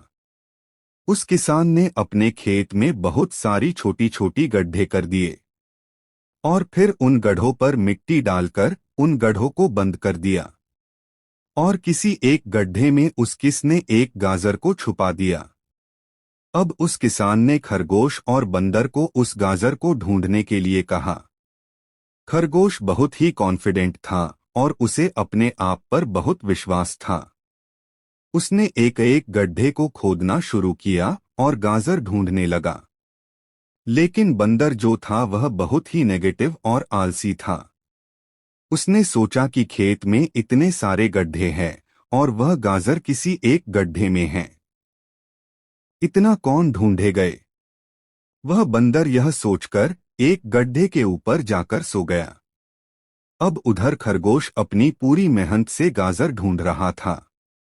एक एक करके खरगोश ने सारे गड्ढे देख लिए, लेकिन उसे किसी भी गड्ढे में गाजर नहीं मिली। सिर्फ एक गड्ढा बाकी रह गया था, जिसके ऊपर बंदर सो रहा था। अब खरगोश बंदर के पास जाता है और उसे उस गड्ढे पर से उठने के लिए कहता है। जैसे ही बंदर उस गड्ढे पर से उठता है, वैसे ही खरगोश गड्ढा खोदकर गाजर बाहर निकाल लेता है और अपने मालिक को ले जाकर दे देता है। बंदर यह देखकर हैरान हो जाता है कि जिस गड्ढे के ऊपर वह इतनी देर से सो रहा था, गाजर उसी के अंदर थी। वो अगर एक बार खोद कर देख लेता तो गाजर उसे मिल जाती और वह मालिक की नजरों में बड़ा बन जाता। यही सोचकर वह अपने किए पर पछता रहा था। दोस्तों, इस कहानी से हमें 3 बहुत बड़ी सीखें मिलती है। पहली ये है कि हमें कभी भी अपने काम के प्रति नेगेटिव नहीं सोचना चाहिए। जैसे उस बंदर ने सोचा कि इतने सारे गड्ढे हैं और गाजर की गड्ढे में है पता नहीं। यही सोचकर उसने उस काम को अपने लिए बड़ा बना दिया। और दूसरी सीख हमें इस कहानी से यह मिलती है कि हमें एटलीस्ट कोशिश भी तो करनी चाहिए, क्योंकि हम जब तक कोशिश नहीं करेंगे, किस्मत भी हमारा साथ नहीं देगी। अगर वह बंदर जिस गड्ढे पर सोया हुआ था वहां से ही गाजर को ढूंढना शुरू करता तो उसे गाजर मिल जाती, लेकिन उसने कोशिश ही नहीं किया। और तीसरी सीख हमें इस कहानी से यह मिलती है कि हमें जल्दी हार नहीं माननी चाहिए। अब हमें नहीं पता कि हमें अपने काम में कौन से साल में कामयाबी मिलेगी। वह 2025 हो सकता है, 2030 हो सकता है या 2032 भी हो सकता है, लेकिन हमें कामयाबी तभी मिलेगी जब हम पॉजिटिव सोच के साथ कोशिश करते रहेंगे और हार नहीं मानेंगे। दोस्तों, जिंदगी बहुत छोटी है और टाइम बहुत फास्ट, तो अपनी जिंदगी के हर मोमेंट को एंजॉय करो, नहीं तो टाइम निकल जाएगा। चलिए हम आपको एक कहानी के माध्यम से बताते हैं। एक बार की बात है, एक लड़का एक बुजुर्ग बाबा के पास जाता है। वह लड़का अपनी जिंदगी में बहुत परेशान था। घर की सारी जिम्मेदारियां उसी पर थी और इसी वजह से वह अपने आप को भी ज्यादा टाइम नहीं दे पाता था और बस दिन रात काम किया करता था। वो उसके दोस्तों और उसके फैमिली वालों को भी टाइम नहीं दे पाता था। उसके जो दोस्त थे वह घूमने जाया करते थे, लेकिन यह नहीं जा पाता था। और इसी वजह से उसकी खुशी छीन सी गई थी। उसे भी नहीं पता था कि वह लास्ट टाइम कब दिल से खुश हुआ था, क्योंकि वह काम में बहुत उलझ सा गया था और उसकी मेंटल हेल्थ भी खराब हो रही थी। तो एक दिन वह एक बुजुर्ग बाबा के पास जाता है और उन्हें यह सारी बातें बताता है कि मैं बहुत परेशान रहने लगा हूँ, खुद को भी टाइम नहीं दे पा रहा हूँ, और जब मैं खुद के लिए टाइम निकालने का सोचता हूँ तो मुझे अपनी जिम्मेदारियां याद आ जाती है। मैं पागल सा हो गया हूँ, अब आप ही मुझे कोई रास्ता बताइए। वह बुजुर्ग बाबा उस लड़के को कल नदी के पास आने के लिए बोलते हैं। यह लड़का जब कल नदी के पास जाता है तो देखता है कि वह बुजुर्ग बाबा पहले से ही उसका इंतजार कर रहे थे। लड़का बाबा से कहता है कि बताइए बाबा, अब मुझे क्या करना है। तो बुजुर्ग बाबा उस लड़के से कहते हैं कि बताता हूँ, लेकिन पहले हमें नदी की उस साइड में जाना है। मतलब नदी की उस किनारे पर जाने के बाद मैं तुम्हें बताऊंगा कि तुम्हें क्या करना चाहिए। लड़के को उनकी बात समझ नहीं आई कि नदी के उस किनारे पर जाने के बाद ही क्यों बताना है, लेकिन फिर भी लड़के ने बाबा से कहा, चलिए फिर हम नदी पार करके नदी के उसे किनारे पर चले जाते हैं। तभी बाबा ने उससे कहा, ऐसे नहीं, हम उसे किनारे पर तब जाएंगे जब इस नदी का पूरा पानी सूख जाएगा, जब इस नदी की जमीन देखनी शुरू हो जाएगी, तब हम दोनों इस नदी में से चलते हुए नदी को पार करके उसे साइड में जाएंगे। लड़के ने बाबा की तरफ देखते हुए कहा, बाबा आप यह क्या बोल रहे हो? जब इस नदी का सारा पानी सूख जाएगा तब हम यह नदी पार करके उसे साइड में जाएंगे। तो शायद ऐसा कभी नहीं होगा, पर हम उस साइड में जा ही नहीं पाएंगे। यह बात बोलते हुए वह लड़का समझ गया कि बाबा उसे क्या कहना चाहते हैं। बाबा ने उसकी तरफ देखा और मुस्कुराते हुए कहा कि यही चीज मैं तुम्हें समझाना चाहता हूँ कि तुम भी अपनी जिंदगी में यही सोच रहे हो कि जब मेरी सारी जिम्मेदारियां खत्म हो जाएगी तब मैं अपनी जिंदगी में एंजॉय करूंगा, तब अपने आप को टाइम दूंगा, तब मैं मजे करूंगा। तो ऐसा कभी नहीं हो सकता है, क्योंकि जिम्मेदारियां कभी भी खत्म ही नहीं हो सकती है। अब वह लड़का क्लियर तरीके से समझ गया था कि चाहे अमीर आदमी हो या गरीब, सबके ऊपर कुछ ना कुछ जिम्मेदारियां हैं और वह उन्हें जिम्मेदारियां में से कुछ टाइम निकालकर एंजॉय कर लेते हैं, और इसे ही जिंदगी कहते हैं। दोस्तों, हम हमारी जिंदगी में कई बार बड़ी सफलता के पीछे या यह कह सकते हैं कि बड़ी कामयाबी के पीछे पड़े रहते हैं, लेकिन हम यह चीज भूल जाते हैं कि बड़ी सफलता हासिल करने के लिए पहले हमें छोटी छोटी सफलताओं को पार करना पड़ता है। चलिए हम आपको एक और कहानी सुनाते हैं। एक बार की बात है, दो दोस्त समंदर के किनारे शंख ढूंढने के लिए गए।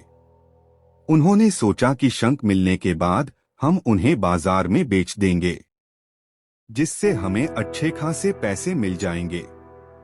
तो जब वो दोनों दोस्त शंख ढूंढने के लिए गए तो एक दोस्त को शुरू में ही बड़ा शंख मिल गया। उसने अपने दोस्त को बड़ा शंख दिखाते हुए कहा कि अगर मैं इस बड़े शंख को बाजार में जाकर बेचूं तो मुझे बहुत सारे पैसे मिल जाएंगे। अब यह देखकर वह दूसरा दोस्त भी बड़ा शंख ढूंढने में लग गया। उसके दिमाग में सिर्फ बड़ा शंख ही घूम रहा था और इसी चक्कर में उसे जो भी छोटे छोटे शंख मिलते उन्हें वह वापस समंदर में फेंक देता और फिर से वह बड़ा शंख ढूंढने में लग जाता। अब जो पहले वाला दोस्त था जिसे बड़ा शंख मिला था, वह और भी शंख ढूंढने लगा और उसे बहुत सारे छोटे छोटे शंख भी मिल गए, जिन्हें वह जमा करता है। सुबह से शाम हो जाती है, लेकिन उस दूसरे दोस्त को बड़ा शंख नहीं मिलता। अब पहले वाले दोस्त के पास एक बड़े शंख और कुछ छोटे शंख थे। जो उसे बाद में मिली थी। और दूसरे दोस्त के पास एक भी शंख नहीं था। अब वह दोनों दोस्त बाजार में जाते हैं। पहले दोस्त को बड़े शंख के 2000 रुपए मिलते हैं और जो उसने बाद में छोटे छोटे शंख जमा किया था उसे 5000 रुपए मिलते हैं। दूसरा दोस्त यह देखकर हैरान हो जाता है कि उसके दोस्त को बड़े शंख के कम और छोटे शंख के ज्यादा पैसे मिले हैं और वह बेवकूफ बड़े शंख के चक्कर में सुबह से बड़ा शंख ही ढूंढ रहा था। अगर वह बड़े शंख के चक्कर में ना आकर छोटे छोटे शंख ही जमा कर लेता तो उसे भी अच्छे खासे पैसे मिल जाते, लेकिन उसे छोटी शंखों को समंदर में ही फेंक दिया था। दोस्तों, इस कहानी से मैं यह सीख मिलती है, जब भी हम किसी बड़े सेलिब्रिटी को देखते हैं, वह चाहे एक्टर हो, सिंगर हो या फिर क्रिकेटर हो, हमें सिर्फ इन लोगों की कामयाबी नजर आती है, उसके पीछे का स्ट्रगल नहीं। एपीजे अब्दुल कलाम साहब ने कहा था कि अगर आप कामयाब होना चाहते हो तो अपनी आदतें बदलो, आप खुद ब खुद कामयाब हो जाओगे। लेकिन हम अपनी आदतें बदलने को ही तैयार नहीं हैं। हम बिना आदत बदले ही कामयाब होना चाहते हैं, जो हम कभी नहीं हो सकते। तो बड़ी चीजों पर फोकस करने की बजाय छोटी छोटी चीजों पर फोकस करो और उसे इम्प्रूव करो अपनी आदतों के साथ। फिर आपको कामयाबी से कोई नहीं रोक सकता।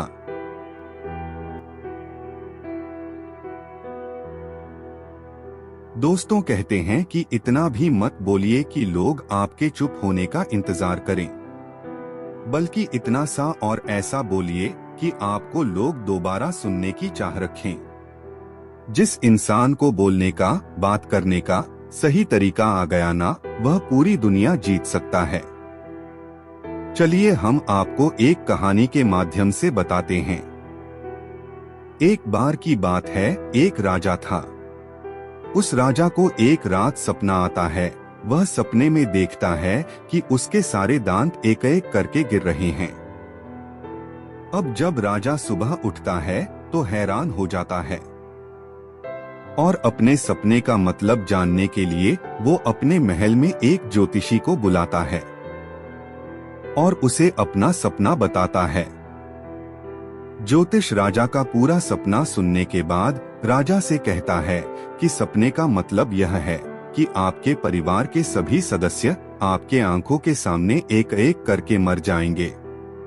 यह सुनने के बाद राजा को बहुत गुस्सा आता है और वह ज्योतिष को जेल में बंद कर देता है। अब अगले दिन राजा दूसरे ज्योतिष को अपने महल में बुलाता है और उससे अपने सपने का मतलब पूछता है।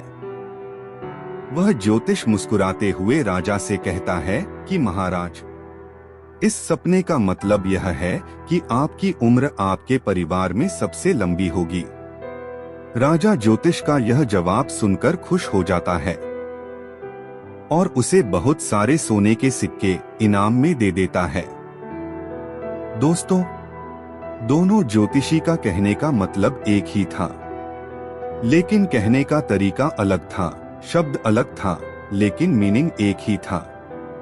इसी तरह अगर आपके पास बोलने का सही तरीका है, बात को बोलने के लिए सही शब्द, सही अल्फाज है, तो आप नेगेटिव बात को भी पॉजिटिव तरीके से बोल सकते हो। बिल्कुल इसी तरह एक बार एक अंधा आदमी रास्ते पर भीख मांग रहा था। उसके सामने एक कटोरा रखा हुआ था और उसके साइड में एक वाइट पेपर पर बड़े बड़े अक्षरों में लिखा हुआ था कि मैं आंखों से अंधा हूँ, मुझे कुछ दान करके जाइए। शाम तक उस कटोरे में सिर्फ कुछ ही सिक्के लोग डाला करते थे। एक बार एक आदमी ने उस अंधे को नोटिस किया। वह आदमी उस अंधे आदमी के पास जाता है और उससे कहता है, क्या मैं आपकी इस पेपर पर कुछ दूसरी लाइन लिख सकता हूँ? अंधे आदमी ने परमिशन दे दी। उस आदमी ने पेपर को पलटकर उस पर दूसरी लाइन लिख दी और वहां से चला गया। यह सब होने के बाद अब हर कोई उस अंधे आदमी के कटोरे में पैसे डालने लगा। और शाम तक उसके पास इतने पैसे जमा हो गए जो उसके पास एक हफ्ते में हुआ करते थे। जब शाम को वही आदमी उस अंधे आदमी के पास आया तो अंधे आदमी ने उस आदमी से पूछा कि तुमने इस पर ऐसा क्या लिखा है जो लोगों ने मुझे इतना सारा दान कर दिया। आदमी ने मुस्कुराते हुए उससे कहा कि पहले इस पर लिखा हुआ था कि मैं आंखों से अंधा हूँ, मुझे कुछ दान करके जाइए। मैंने उसे पलटकर यह लिखा कि आज का दिन कितना खूबसूरत है जिसे आप अपनी आंखों से देख सकते हो, लेकिन मैं नहीं। बस मैंने यही लाइन लिखी थी। दोस्तों कहते हैं कि इतना भी मत बोलिए कि लोग आपके चुप होने का इंतजार करें, बल्कि इतना सा और ऐसा बोलिए कि आपको लोग दोबारा सुनने की चाह रखें। जिस इंसान को बोलने का, बात करने का सही तरीका आ गया ना, वह पूरी दुनिया जीत सकता है। मोबाइल देखने से और घंटे घंटे तक रील स्क्रॉल करने से और गेम्स खेलने से आपको झूठी खुशी तो मिल सकती है, लेकिन असली दुनिया में आपका कोई भी औकात नहीं, और यही कड़वी सच्चाई है। इसीलिए असली दुनिया में जीना सीखो और सही तरीके से बात भी करना सीखो।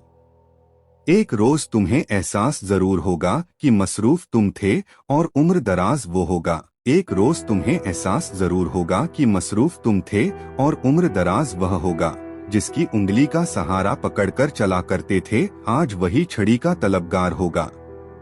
और जिसके सदके में जी रहे हो आज वह ना रहा तो क्या होगा।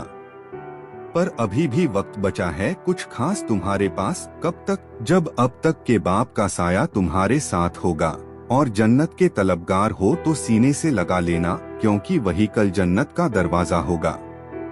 तो चलिए इसी बात पर एक और नई कहानी हम आपको सुनाते हैं। यह कहानी एक आदमी की जो कि दिन रात मेहनत करता था अपने परिवार वालों को पालने के लिए, अपने परिवार वालों का पेट भरने के लिए, जो कि हर आदमी करता है। लेकिन इसका जो बेटा था वह बिल्कुल ही आलसी और कामचोर था। वह सारा दिन सिर्फ मौजमस्ती करता रहता था और अपने बाप की कमाई को खर्च करता रहता था। तो इस बात को लेकर वह आदमी बहुत ज्यादा परेशान रहने लगा था। लेकिन जब उसे लगने लगा कि अब पानी सर को ऊपर से जाने लगा है, तब उसने अपने बेटे को बुलाया और कहा कि अब तुम्हें काम करना पड़ेगा। तुम कुछ भी करो, लेकिन शाम तक अगर पैसे कमा के नहीं लाए तो तुम्हें घर में आने नहीं दिया जाएगा। अब लड़का तो था ही आलसी, वो अपनी माँ के पास गया और सारी बातें बताने लगा। तो उसके माँ ने अपने पास से उसको कुछ पैसा दे दिया और कहने लगी, तुम अपने पापा को शाम में यह कहना कि यह मेरी मेहनत की कमाई है। शाम को जब वह आदमी घर आया तो उसके बेटे ने उसके पास से सारे पैसे उसको दे दिए। वह आदमी को सब कुछ पता था, तो उसने अपने बेटे से क्या कहा? उसने यह कहा कि तुम इस पेज को कुएं में फेंक के आ जाओ। उसके बेटे ने एक भी सवाल नहीं पूछा और सीधा जाकर उस पैसे को कुएं में फेंक कर आ गया। अगले दिन उस आदमी ने अपनी बीवी को उसके माँ घर भेज दिया और अपने बेटे से कहने लगा कि मेरे बेटे तुझे आज और पैसे कमा कर लेकर आने हैं। अब लड़का सीधा अपने बहन के पास गया और अपनी बहन को सारी बातें बताने लगा। तो उसके बहन ने भी उसके हाथ में कुछ पैसे रखे और उसे कहने लगी कि शाम को जब पापा घर आएंगे तो यह पैसे उन्हें दे देना और कहना यह मेरी मेहनत की कमाई है। शाम को जब आदमी घर आया, उसके बेटे ने फिर से अपने पास से जितने पैसे थे अपने बाप को दे दिया। उस आदमी ने फिर से वही बात कही कि इस पेज को जाकर कुएं में फेंक कर आओ, और इस बार भी उसके बेटे ने एक भी सवाल नहीं किया और सीधा जाकर कुएं में उन पैसों को फेंक कर आ गया। अगले दिन उस आदमी ने अपनी बेटी को भी अपने रिश्तेदारों के यहाँ भेज दिया और फिर से अपने बेटे से कहने लगा कि बेटा तुम्हें आज और पैसे कमा के लाने हैं। अब उस लड़के के पास कोई भी रास्ता नहीं था, अब उसे लड़के को कोई भी पैसा देने वाला नहीं था। तो वह लड़का मरता क्या ना करता। रात को तो घर जाना ही है, इसलिए वह सारा दिन काम ढूंढने लगा। बड़ी देर के बाद उसे एक जगह काम मिल गया। एक ट्रक से भारी सामान उठाकर उस भारी सामान को दुकान में रखने का काम। सारा दिन बहुत मेहनत के बाद उसे अपनी मेहनत की कमाई मिली। वह बहुत खुश हो गया और खुशी खुशी अपने घर गया। लेकिन फिर से उस आदमी ने अपने बेटे से कहा कि पैसों को कुएं में फेंक दे। उसका बेटा गुस्सा हो गया और कहने लगा कि पापा, यह मेरे पूरे दिन के मेहनत की कमाई है, मैं इसे कैसे कुएं में फेंक दूं? वह आदमी मुस्कुराकर कहने लगा कि मैं तुम्हारी एक दिन की कमाई को मैं कुएं में देने की बात कही और तुम गुस्सा हो गए। तो सोचो, जब तुम मेरी मेहनत की कमाई को गवाते थे तो मुझे कैसा लगता होगा। दोस्तों, बाप से अच्छी कोई दौलत नहीं है पूरी इस दुनिया में।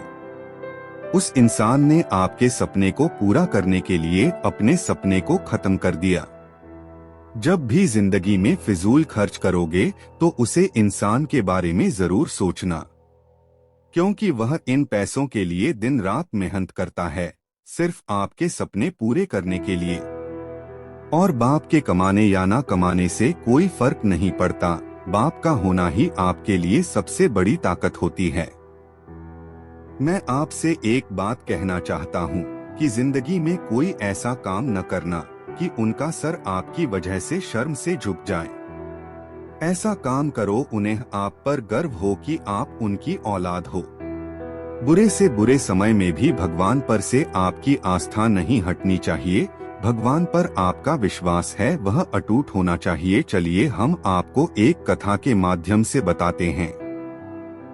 एक अत्यंत गरीब महिला थी जो भगवान श्री कृष्ण पर अटूट विश्वास करती थी। एक बार उसकी स्थिति बेहद दयनीय हो गई। घर में खाने पीने के लिए कुछ नहीं था। कई दिनों से परिवार भूखा था। परिवार की ये हालत उससे देखी नहीं जा रही थी। फिर एक दिन उसने अपनी व्यथा रेडियो के माध्यम से भगवान श्री कृष्ण तक पहुंचाई और उनसे मदद करने की विनती की। रेडियो का वो प्रसारण एक घमंडी और अहंकारी उद्योगपति ने सुना और उसने सोचा कि क्यों न इस महिला के साथ कुछ ऐसा मजाक किया जाए कि उसकी श्री कृष्ण के प्रति आस्था ही डगमगा जाए। उसने अपने सेक्रेटरी को कहा कि ढेर सारा खाना और महीने भर का राशन उस महिला के घर पर देकर आओ, और जब वो महिला पूछे कि ये किसने भेजा है तो कह देना कि शैतान ने भेजा है। जब सेक्रेटरी महिला के पास सामान पहुंचाने गई तो पहले उसके परिवार ने तृप्त होकर भोजन किया। फिर वो सारा राशन अलमारी में रखने लगी। उसने एक बार भी सेक्रेटरी से ये नहीं पूछा कि राशन किसने भेजा। ये देखकर सेक्रेटरी से रहा नहीं गया। तब उसने महिला से कहा कि क्या आपको इस बात की कोई उत्सुकता नहीं है कि ये राशन आपके पास किसने भेजा है? उस महिला ने जवाब दिया कि मैं आखिर इतना क्यों सोचूं? मुझे मेरे श्री कृष्ण पर पूरा भरोसा है। जब मेरा कृष्ण किसी को आदेश देता है तो बड़े से बड़े शैतानों को भी उसके आदेश का पालन करना पड़ जाता है। वो जो भी करेगा अच्छा ही करेगा। इस कहानी से हमें ये सीख लेनी चाहिए कि आप किसी भी हालात में क्यों न हो, ईश्वर पर अपना अटूट भरोसा कायम रखें। आपके जीवन में जो कुछ भी आपको मिला है वो आपके ही कर्मों का नतीजा है। लेकिन जब भी आपको उस ईश्वर की जरूरत होगी और उसे दिल से याद करेंगे तो वो आपकी मदद किसी न किसी रूप में जरूर करेंगे। यदि आप हमारे चैनल पर पहली बार आए हैं तो चैनल को सब्सक्राइब और वीडियो को लाइक कर देना हमारे साथ ऐसी ही और कथाएं सुनने के लिए। तो चलिए शुरू करते हैं। भगवान श्री कृष्ण कहते हैं, यदि आपके पास ज्यादा बल है तो इसका घमंड ना करें और सामने वाले को कभी भी कमजोर ना समझे। चलिए आपको एक और कथा सुनाते हैं। महाभारत युद्ध में अर्जुन और कर्ण आमने सामने थे। दोनों दिव्य अस्त्र शस्त्रों से लड़ रहे थे। जब जब अर्जुन के तीर कर्ण के रथ पर लग रहे थे तो कर्ण का रथ बहुत पीछे खिसक रहा था। दूसरी ओर जब जब कर्ण के तीर अर्जुन के रथ पर लगते तो उसका रथ थोड़ा सा ही पीछे खिसकता था। ये देखकर अर्जुन को घमंड हो गया कि उसके बाणों में ज्यादा शक्ति है। अर्जुन ने ये बात श्री कृष्ण से कही तो भगवान ने कहा कि तुम्हारे बाणों से ज्यादा शक्ति कर्ण के बाणों में है। भगवान की बात सुनकर अर्जुन ने कहा कि ये कैसे संभव है, मेरा रथ तो थोड़ा सा ही पीछे खिसक रहा है। श्री कृष्ण ने कहा कि तुम्हारे रथ पर मैं स्वयं बैठा हूँ, ऊपर ध्वजा पर हनुमान जी विराजित हैं, तुम्हारे रथ के पहिए को शेषनाग ने थाम रखा है। इतना होने के बाद भी कर्ण के बाण के ये रथ पीछे खिसक रहा है, तो इसका मतलब यही है कि उसके बाणों में ज्यादा शक्ति है। ये बात सुनकर अर्जुन को अपनी गलती का एहसास हो गया और उसका घमंड टूट गया। इस कथा में श्री कृष्ण ने अर्जुन को सीख दी है कि कभी अपनी शक्ति का घमंड न करें और शत्रु को कमजोर न समझें।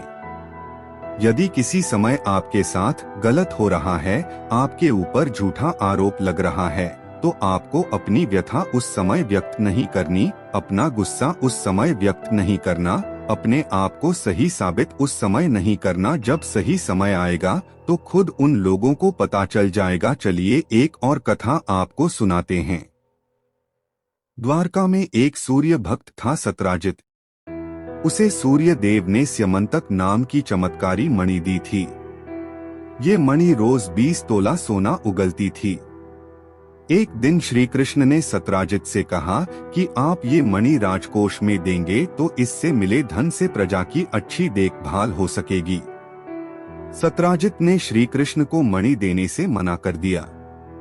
इस घटना के कुछ दिन बाद सत्राजित के भाई प्रसेनजित ने मणि चुरा ली। प्रसेनजित मणि लेकर जंगल में भाग गया। जंगल में एक शेर ने प्रसेनजित को मार दिया और खा गया। मणि जंगल में ही गिर गई। सत्राजित को जब प्रसेनजित और अपनी मणि नहीं मिली तो उसने श्री कृष्ण पर आरोप लगा दिया कि कृष्ण ने ही मेरी मणि चुराई है और मेरे भाई की हत्या कर दी है। श्री कृष्ण पर चोरी और हत्या का कलंक लग गया।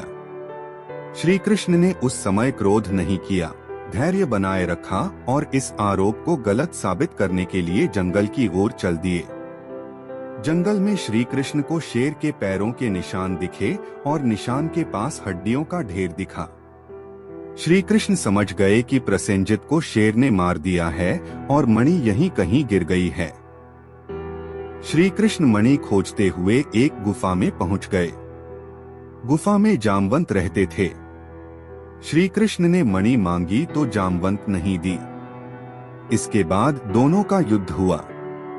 युद्ध में श्री कृष्ण जीत गए। जामवंत समझ गए कि ये भगवान श्री राम के ही अवतार हैं। इसके बाद जामवंत ने मणि श्री कृष्ण को दे दी और अपनी पुत्री जामवंती का विवाह भी भगवान के साथ कर दिया। द्वारका लौटकर श्री कृष्ण ने वह मणि जामवंत से लेकर सत्राजित को दे दी और पूरी सच्चाई बता दी। सत्राजित को अपनी गलती पर बहुत पछतावा हुआ। कथा की सीख हमारे ऊपर जब भी झूठे आरोप लगे तो हमें धैर्य नहीं छोड़ना चाहिए, बल्कि शांति से पूरी बात समझें और आरोपों को झूठा साबित करें।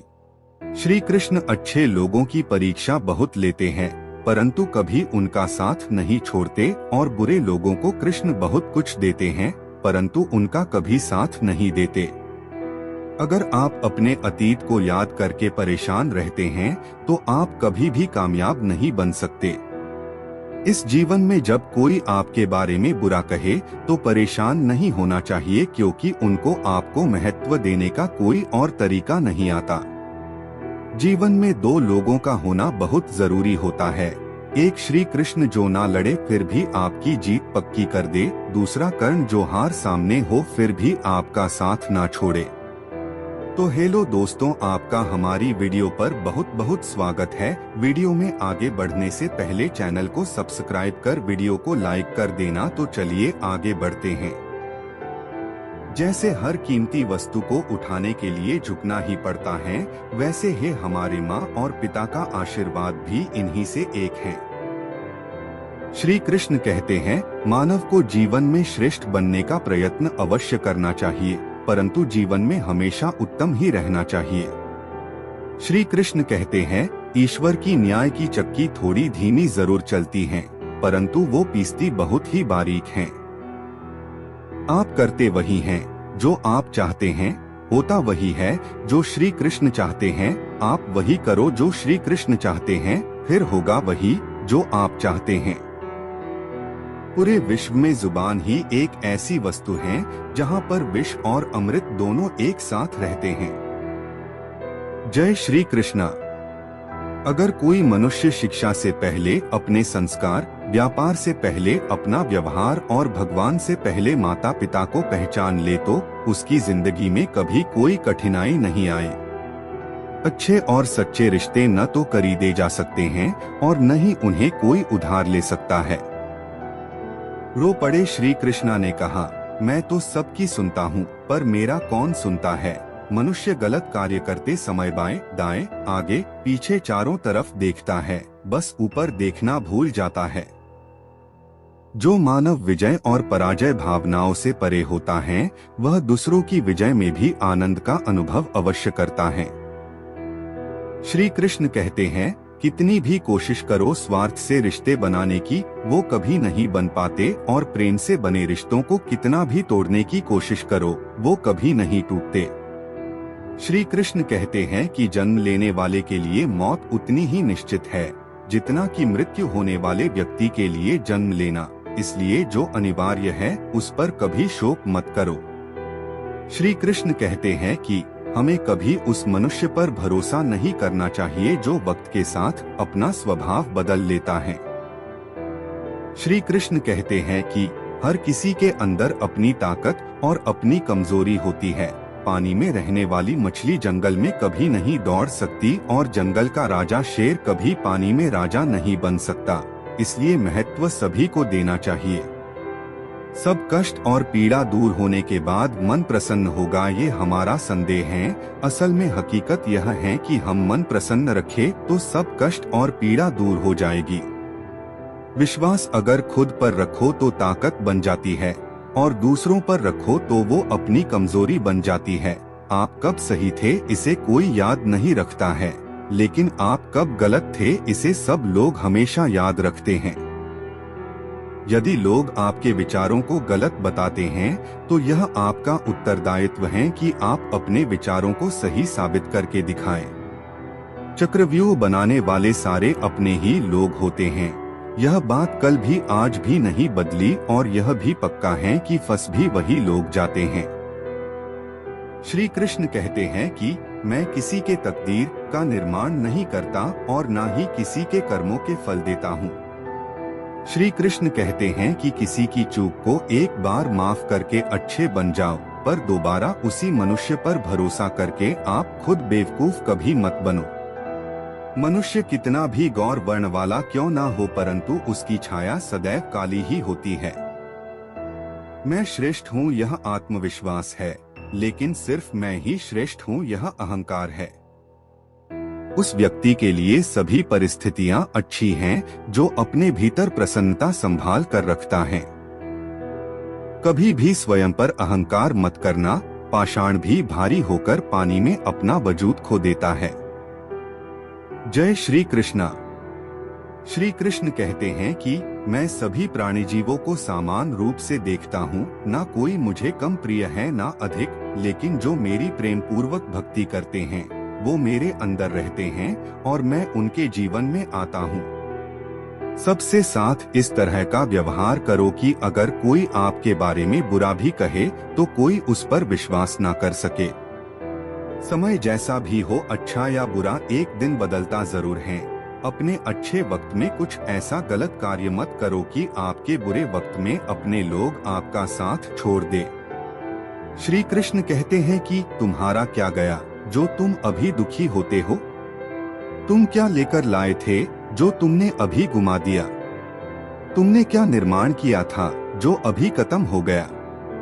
न तुम कुछ लेकर आए, जो लिया इसी संसार से लिया, जो दिया यही पर दिया, जो लिया भगवान से लिया, जो दिया भगवान को ही दिया। श्री कृष्ण हमें कभी दंड नहीं देते, हमारे कर्म ही हमें दंड देते हैं, इसलिए कर्म भी सोच समझकर ही कीजिए। यदि आप किसी के साथ दोस्ती नहीं कर सकते हैं तो उसके साथ दुश्मनी भी नहीं करनी चाहिए। जय श्री कृष्णा। श्री कृष्ण कहते हैं कि इस जीवन में नासमझ ज्ञानियों से कुछ भी नहीं सीख पाते और ज्ञानी नासमझ से भी सब कुछ सीख लेते हैं। श्री कृष्ण कहते हैं कि मनुष्य का पतन उस समय शुरू हो जाता है जब वह अपनों को गिराने की सलाह गैरों से लेना शुरू कर देता है। राधा ने श्री कृष्ण से पूछा, प्रेम का असली मतलब क्या होता है? श्री कृष्णा ने हंसकर कहा, जहाँ मतलब यानी स्वार्थ होता है वहाँ प्रेम ही कहाँ होता है। हद से ज्यादा सीधे साधे स्वभाव वाला व्यक्ति होना भी ठीक नहीं, क्योंकि वन में सबसे पहले सीधे पेड़ों को ही काटा जाता है। अहंकार में तीनों गए, धन, सुख, शांति और वंश काम ना आए तो रावण, कौरव और कंस को देख लो। जय श्री कृष्णा। श्री कृष्ण कहते हैं कि मेरे भी कई जन्म हो चुके हैं, आपके भी कई जन्म हो चुके हैं, ना तो यह मेरा आखिरी जन्म है और ना यह आपका आखिरी जन्म है। अच्छी तकदीर के लोग थोड़ा भी निकृष्ट होने पर भगवान को कोसते हैं और बुरी तकदीर के लोग थोड़ा भी अच्छा होने पर भी भगवान का स्मरण और धन्यवाद अवश्य करते हैं। श्री कृष्ण कहते हैं कि यदि आपको जिंदगी में लोकप्रिय होना है तो सबसे ज्यादा आप शब्द का, उसके बाद हम शब्द का और सबसे कम मैं शब्द का इस्तेमाल करना चाहिए। आत्मा को शस्त्र नहीं काट सकता, आग जला नहीं सकती और जल बुझा नहीं सकता, वायु सुखा नहीं सकता। प्रेम एक ऐसा एहसास है जो मनुष्य को कभी पराजित नहीं होने देता और नफरत एक ऐसा एहसास है जो मनुष्य को कभी जीतने नहीं देता। श्री कृष्ण जी कहते हैं, जिस व्यक्ति को आपका मूल्य नहीं उसके साथ खड़े रहने से अच्छा है कि आप अकेले ही रहे। बुरे कर्म करने नहीं पड़ते, वो अपने आप हो जाते हैं और अच्छे कर्म होते नहीं, उन्हें करना पड़ता है। श्री कृष्ण जी कहते हैं, हमेशा सत्य वचन कहो, स्पष्ट उच्चार कहो, कभी कहो न सुंदर झूठ, चाहे कोई खुश रहे चाहे जाए तुमसे कोई रूठ। श्री कृष्ण जी कहते हैं, मत करो अहंकार किसी को कुछ भी देकर, क्या पता तू जो अभी दे रहा है या पिछले जन्म का ऋण चुका रहा है। परिवर्तन इस प्रकृति का नियम है। अगर कल जो किसी और का था आज वो तुम्हारा है, परंतु कल वो किसी और का होगा। श्री कृष्ण जी कहते हैं, हे अर्जुन, मनुष्य जो चाहे वो बन सकता है, परंतु उसे आत्मविश्वास के साथ इच्छित वस्तु पर लगातार चिंतन करना होगा। अहंकार, गर्व करने पर मनुष्य की प्रतिष्ठा, वंश, वैभव तीनों भी ही चले जाते हैं। जय श्री कृष्णा। जिंदगी के इस युद्ध में स्वयं ही कृष्ण और स्वयं ही अर्जुन बनना पड़ता है। रोज अपना ही सारथी बनकर जिंदगी की महाभारत को लड़ना पड़ता है। जिंदगी को हमेशा खुश रहकर जियो, क्योंकि आप नहीं जानते कि कितनी जिंदगी बाकी है। जय श्री कृष्णा। मुझे क्या परवाह संसार क्या कहता है, मुझे ये पता है कि मेरा कृष्णा मुझे अपना कहता है। जय श्री कृष्णा। श्री कृष्ण जी कहते हैं, आत्मा का अंतिम ध्येय परमात्मा में मिल जाना होता है। जय श्री कृष्णा। अगर आपको लगता है कि आप हर समय सही हैं, तो आप जीवन से कुछ नहीं सीखते हैं। जय श्री कृष्णा। मौन अच्छा ही है, परंतु जब आप पर अन्याय हो तब नहीं। जय श्री कृष्णा। दूसरों के साथ कभी ऐसा बर्ताव न करे जो आपको अपने लिए नापसंद हो। कथन इतना मधुर रखे कि कभी वापस लेना पड़े तो खुद को कड़वा न लगे। जय श्री कृष्णा। श्री कृष्णा कहते हैं, जिसको तुम अपना समझकर लीन हो रहे हो, बस यही प्रसन्नता तुम्हारे कष्ट का कारण है। Copy quote. चुपके से आकर मेरे दिल में उतर जाते हो, सांसों में मेरी महक बनके बिखर जाते हो। कुछ यूं चला है तेरे प्रेम का जादू, सोते जागते तुम ही तुम नजर आते हो कृष्णा। Copy coat. जब छू गया जब कभी ख्याल मुझे श्री कृष्ण का, दिल मेरा बहुत जोरों से धड़कता रहा। कल श्री कृष्ण का जिक्र छिड़ गया घर में और घर देर तक सुगंध महकता रहा। आते ही तेरे मंदिर में पर सांसें महक जाती हैं, मिलता है प्रेम इतना कि आंखें भर आती है। आपके आचरण और व्यवहार में धीरता होना अत्यंत आवश्यक है। माली यदि किसी भी पौधे को 100 घंटे से भी सींचते रहे तब भी फल तो मौसम आने पर ही लगेंगे। जीवन में इतना तो संघर्ष कर लेना चाहिए कि अपने बच्चे का आत्मविश्वास बढ़ाने के लिए दूसरों का आदर्श न देना पड़े। भगवत गीता में लिखा है कि निराश मत होना क्योंकि दुर्बल तेरा समय है, तू नहीं। जय श्री कृष्णा। स्वार्थ जीवन का एक ऐसा कुआं है जिसमें गिरकर निकल पाना बड़ा कठिन होता है। जय श्री कृष्णा। इस पूरे संसार में असंख्य कीमती वस्तुओं के होने के बावजूद भी हर किसी व्यक्ति के जीवन में मित्रता का एक बहुत मूल्यवान रिश्ता होता है। स्मरण हो सदा इस मन में तेरा, चरणों में तेरे मेरा ध्यान रहे। चाहे दुख में रहूं चाहे सुख में रहूं, मेरे होठों पे सदा तेरा नाम रहे। जिंदगी में आप चाहे जितनी अच्छी अच्छी किताब पढ़ ले, कितने भी अच्छे अच्छे ध्वनि सुन ले, परंतु जब तक आप उनको अपने आचरण में नहीं अपनाते तब तक उनका कोई फायदा नहीं है। श्री कृष्णा कहते हैं जिंदगी में सब कुछ खत्म होना जैसा कुछ भी नहीं होता है। हमेशा एक नई शुरुआत हमारी राह देख रही होती है। इस संसार में कर्म का धर्म से अधिक महत्व है, क्योंकि धर्म करके श्री कृष्णा से मांगना पड़ता है, पर कर्म करने पर श्री कृष्णा स्वयं आपको फल देता है। सीख की बातें तो सिर्फ खुद के लिए होती हैं, दूसरों को तो केवल सलाह ही दी जा सकती है। अगर आप खुद से नहीं हारे तो आपकी विजय निश्चित है। जय श्री कृष्णा। हमारे जीवन में हमेशा अपनी छोटी छोटी गलतियों से बचने की कोशिश किया करो, क्योंकि मनुष्य सदा पहाड़ों से नहीं छोटे पत्थरों से ही ठोकर खाता है। महानता वह गुण है जो पद से नहीं संस्कारों से प्राप्त होता है। परायों को अपना बनाना उतना कठिन नहीं जितना अपनों को अपना बनाए रखना होता है।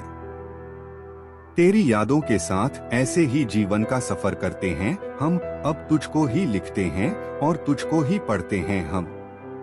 श्री कृष्ण जी कहते हैं मनुष्य कर्म करने में मनमानी कर सकता है, लेकिन फल प्राप्त करने में नहीं।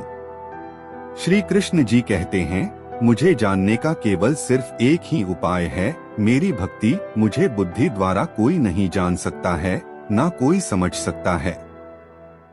श्री कृष्ण जी कहते हैं कर्म उसे नहीं बांधता जिसने काम का त्याग कर दिया है। श्री कृष्ण जी कहते हैं भविष्य का दुख वर्तमान के सुख को समाप्त कर देता है। इस संसार में श्रेष्ठता केवल शक्तिशाली होने में नहीं, बल्कि वास्तविक श्रेष्ठता दूसरों में शक्ति जागृत करने में है। कौन क्या कर रहा है, कैसे कर रहा है, क्यों कर रहा है, इन सब से आप जितना दूर रहेंगे उतना ही आप अपने जीवन में खुश और सुखी रहेंगे। वह जो अंत के समय मुझे आराधना करते हुए अपना शरीर त्यागता है, वह मेरे धाम को प्राप्त होता है। इसमें कोई संदेह नहीं है। शरीर जल से पवित्र होता है तो मन सत्य से, बुद्धि ज्ञान से और आत्मा धर्म से पवित्र होती है। जय श्री कृष्णा। एक प्रमाण कई परिणाम बदलने की ताकत रखता है। जय श्री कृष्णा। मनुष्य अपना वो चेहरा तो खूब सजाता है जिस पर लोगों की नजर होती है, मगर आत्मा को सजाने का प्रयास भी कोई नहीं करता जिस पर परमात्मा की नजर होती है। जब जीवन में बुरा समय आए तब समझ लेना कि अच्छे कर्म करने का समय आ गया है। जय श्री कृष्णा। क्या हमेशा मौन रहना उचित है? नहीं, इतिहास साक्षी है। संसार में अधिक आपत्ति इसलिए आई क्योंकि वक्त आने पर मनुष्य उसका विरोध नहीं कर पाया। जो है माखन चोर, जो है मुरली वाला, वही है हम सबके दुख हरने वाला, हमारा प्यारा श्री कृष्णा। खामोशी लबों की दिखाई देती है सबको, मगर शोर दिल का तेरे सिवा कोई सुनता नहीं मेरे कृष्णा। बहुत सहनशीलता चाहिए रिश्तों को निभाने के लिए, छल कपट से तो सिर्फ महाभारत रची जाती है। खुशनसीब होते हैं वह जो राधा कृष्ण के दरबार में अपना मस्तक झुकाते हैं। जय श्री कृष्णा। आपका कर्म ही आपकी पहचान है। वरना एक नाम के हजारों इंसान हैं। इस संसार के दो सबसे शक्तिशाली वीर धैर्य और वक्त हैं।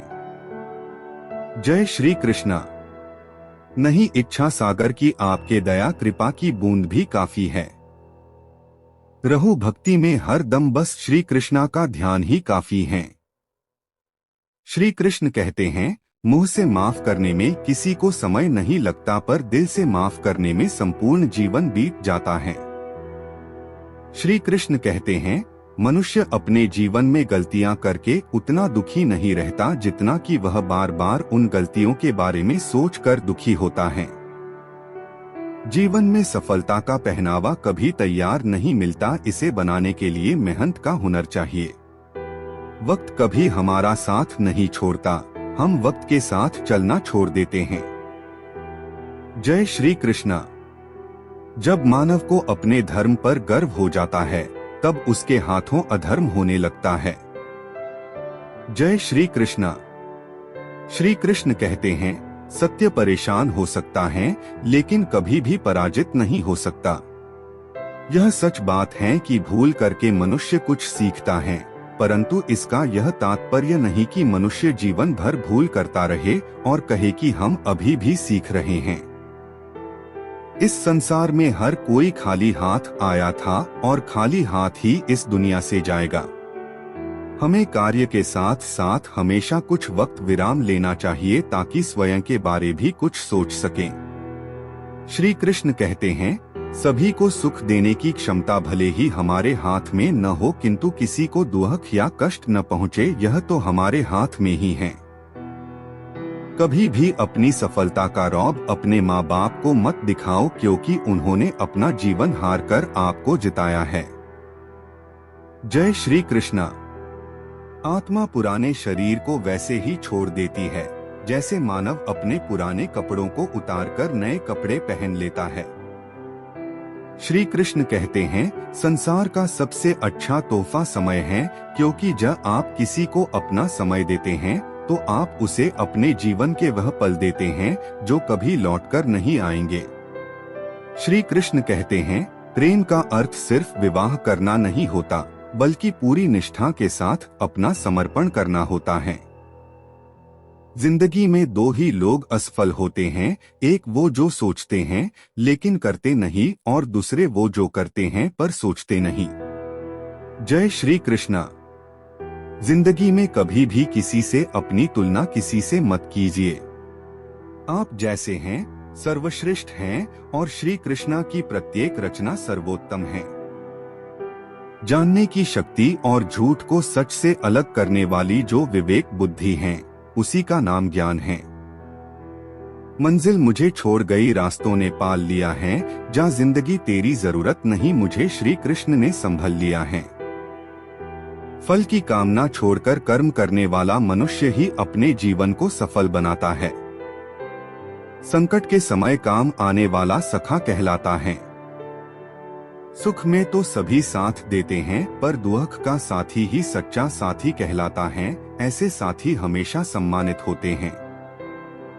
श्री कृष्ण कहते हैं, मैं विधाता होकर भी विधि के विधान को नहीं टाल सकता। मेरा प्रेम राधा थी और चाहती मुझको मीरा थी, पर मैं हो रुक्मणी का हो गया।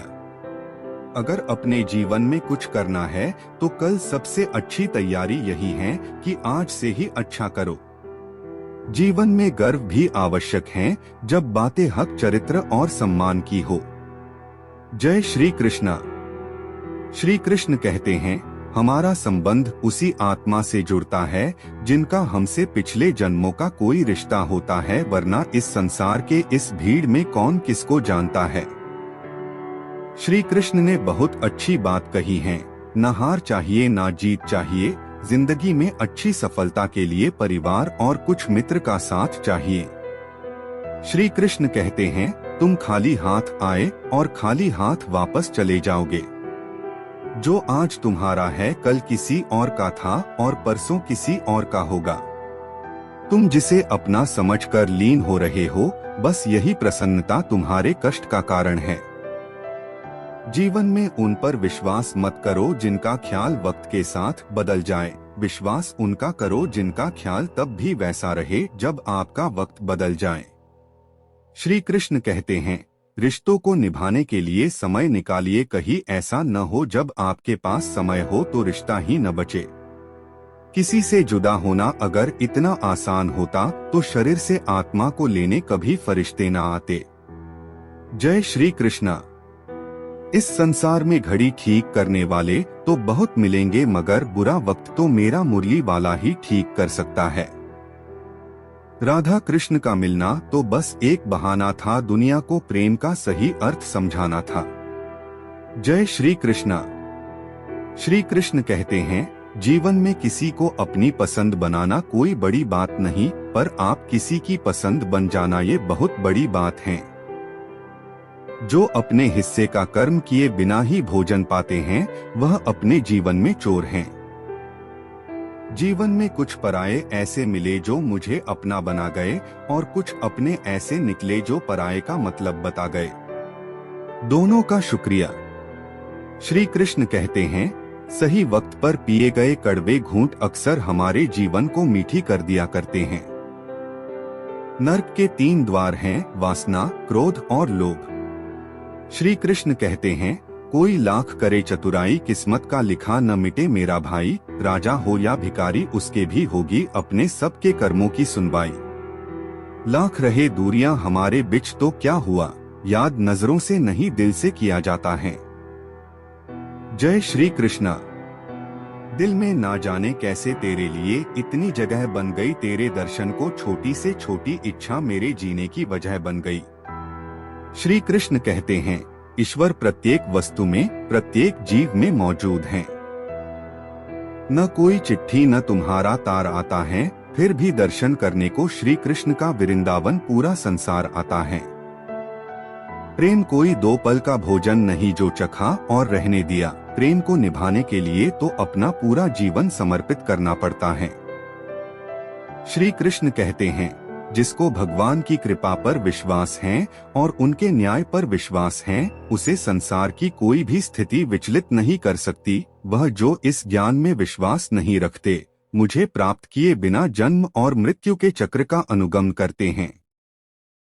हम न बोले फिर भी वह सुन लेता है, इसलिए उसका नाम परमात्मा है। वह न बोले फिर भी हमें सुनाई दे, उसी का नाम श्रद्धा है। जय श्री कृष्णा। इतने सफल बन जाओ कि आपको पाना लोगों ख्वाब बन जाए। आज यदि आपके दिन बुरे चल रहे हैं तो कल अवश्य ही अच्छा होगा। आप केवल निस्वार्थ भाव से अपना कर्म कीजिए। श्री कृष्ण कहते हैं कि कोई कुछ भी कहे, बस अपने आप को शांत रखे, क्योंकि सूरज की किरणें कितने भी तेज क्यों ना हो, समुद्र सूखा नहीं करते। जो मार्ग ईश्वर ने आपके लिए खोला है उसे कभी भी कोई बंद नहीं कर सकता है। मनुष्य का जीवन केवल उसके कर्मों पर आधारित होता है। वह जैसा कर्म करता है उसका जीवन वैसा ही हो जाता है। जीवन में आधे दुख इस वजह से आते हैं क्योंकि हमने उनसे आशाएं बना रखी है जिनसे हमें नहीं बनानी चाहिए थी। जिस मनुष्य ने अपनी जवानी में बहुत सारे पाप किए हो उसे बुढ़ापे में नींद नहीं आती है। गीता में श्री कृष्ण कहते हैं, केवल डरपोक और कमजोर लोग ही चीजों को भाग्य पर छोड़ते हैं, लेकिन जो मजबूत और खुद पर भरोसा करने वाले होते हैं वे कभी भी नियति या भाग्य पर निर्भर नहीं रहते। गीता के अनुसार सिर्फ दिखावे के लिए अच्छा मत बनो, वो परमात्मा आपको बाहर से नहीं बल्कि भीतर से भी जानता है।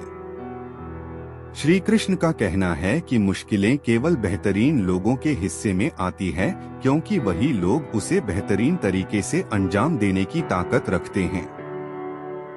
जो सरलता से मिलता रहे उसका महत्व नहीं रह जाता। अक्सर खो देने के बाद समय, व्यक्ति और संबंध के मूल्य का आभास होता है। श्री कृष्ण कहते हैं, शरीर नश्वर है पर आत्मा अमर है। यह तथ्य जानने पर भी व्यक्ति अपने इस नश्वर शरीर पर घमंड करता है, जो कि बेकार है। शरीर पर घमंड करने की बजाय मनुष्य को सत्य स्वीकार करना चाहिए। आप खुश हैं या दुखी, यह दोनों आपके विचारों पर निर्भर है। अगर आप प्रसन्न रहना चाहते हैं तो आप हर हाल में प्रसन्न ही रहेंगे। अगर आप नकारात्मक विचार लाते हैं तो आप दुखी ही होंगे। विचार ही हर व्यक्ति का शत्रु और मित्र होता है। गीता में श्री कृष्ण ने बुद्धिमान व्यक्ति की पहचान बताई है। इसके अनुसार सबसे समझदार और स्थिर बुद्धि वाला व्यक्ति वही है जो सफलता मिलने पर अहंकार में नहीं आता और विफलता मिलने पर गम में नहीं डूब जाता। गीता में श्री कृष्ण कहते हैं कि समय कभी एक जैसा नहीं रहता। जो दूसरों को बेवजह रुलाते हैं उन्हें भी रोना पड़ता है। जो दूसरों को दुख देते हैं आगे चलकर उन्हें भी दुख भोगना पड़ता है। श्री कृष्ण कहते हैं कि केवल डरपोक और कमजोर ही चीजों को भाग्य पर छोड़ते हैं, लेकिन जो मजबूत और खुद पर भरोसा करने वाले होते हैं वे कभी भी नियति या भाग्य पर निर्भर नहीं करते। गीता के अनुसार सिर्फ दिखावे के लिए अच्छा मत बनो, वो परमात्मा आपको बाहर से नहीं बल्कि भीतर से भी जानता है। इसलिए कोई भी बदलाव पूरी तरह से स्वयं के लिए होना चाहिए। आप खुश हैं या दुखी, यह दोनों आपके विचारों पर निर्भर है। अगर आप प्रसन्न रहना चाहते हैं तो आप हर हाल में प्रसन्न ही रहेंगे। अगर आप अपने मन में बार बार नकारात्मक विचार लाएंगे तो आप दुखी ही होंगे। विचार ही हर व्यक्ति का शत्रु और मित्र होता है। श्री कृष्ण कहते हैं, किसी के साथ चलने से ना तो कोई खुशी मिलती है और ना ही लक्ष्य, इसलिए मनुष्य को सदैव अपने कर्मों पर विश्वास करते हुए अकेले चलते रहना चाहिए। गीता में श्री कृष्ण ने कर्मयोग, भक्ति योग और ज्ञान योग को ही कल्याण का प्रमुख साधन बताया है। कर्म के प्रवाह से संबंध का टूट जाना ही जीवन का लक्ष्य है और यह लक्ष्य उपर्युक्त तीनों मार्गों से प्राप्त हो सकता है। मन अंधा होता है, इसके पास कोई ज्ञान नहीं होता। मन कुछ नहीं जानता, ना सही और ना ही गलत और ना ही सही मार्गदर्शन करता है, इसलिए आप अंधे मन की बातें मानकर जरूरी कामों को टालना बंद करें। आप हमेशा अपनी बुद्धि से काम लीजिए, मन से नहीं, क्योंकि अंधा मन हमेशा आपको जरूरी कामों को करने से रोक देता है। श्री कृष्ण कहते हैं कि सदैव मेरा चिंतन करो, मेरे भक्त बनो, मेरी पूजा करो और मुझे नमस्कार करो। इस प्रकार तुम निश्चित रूप से मेरे पास आओगे, मैं तुम्हें वचन देता हूँ।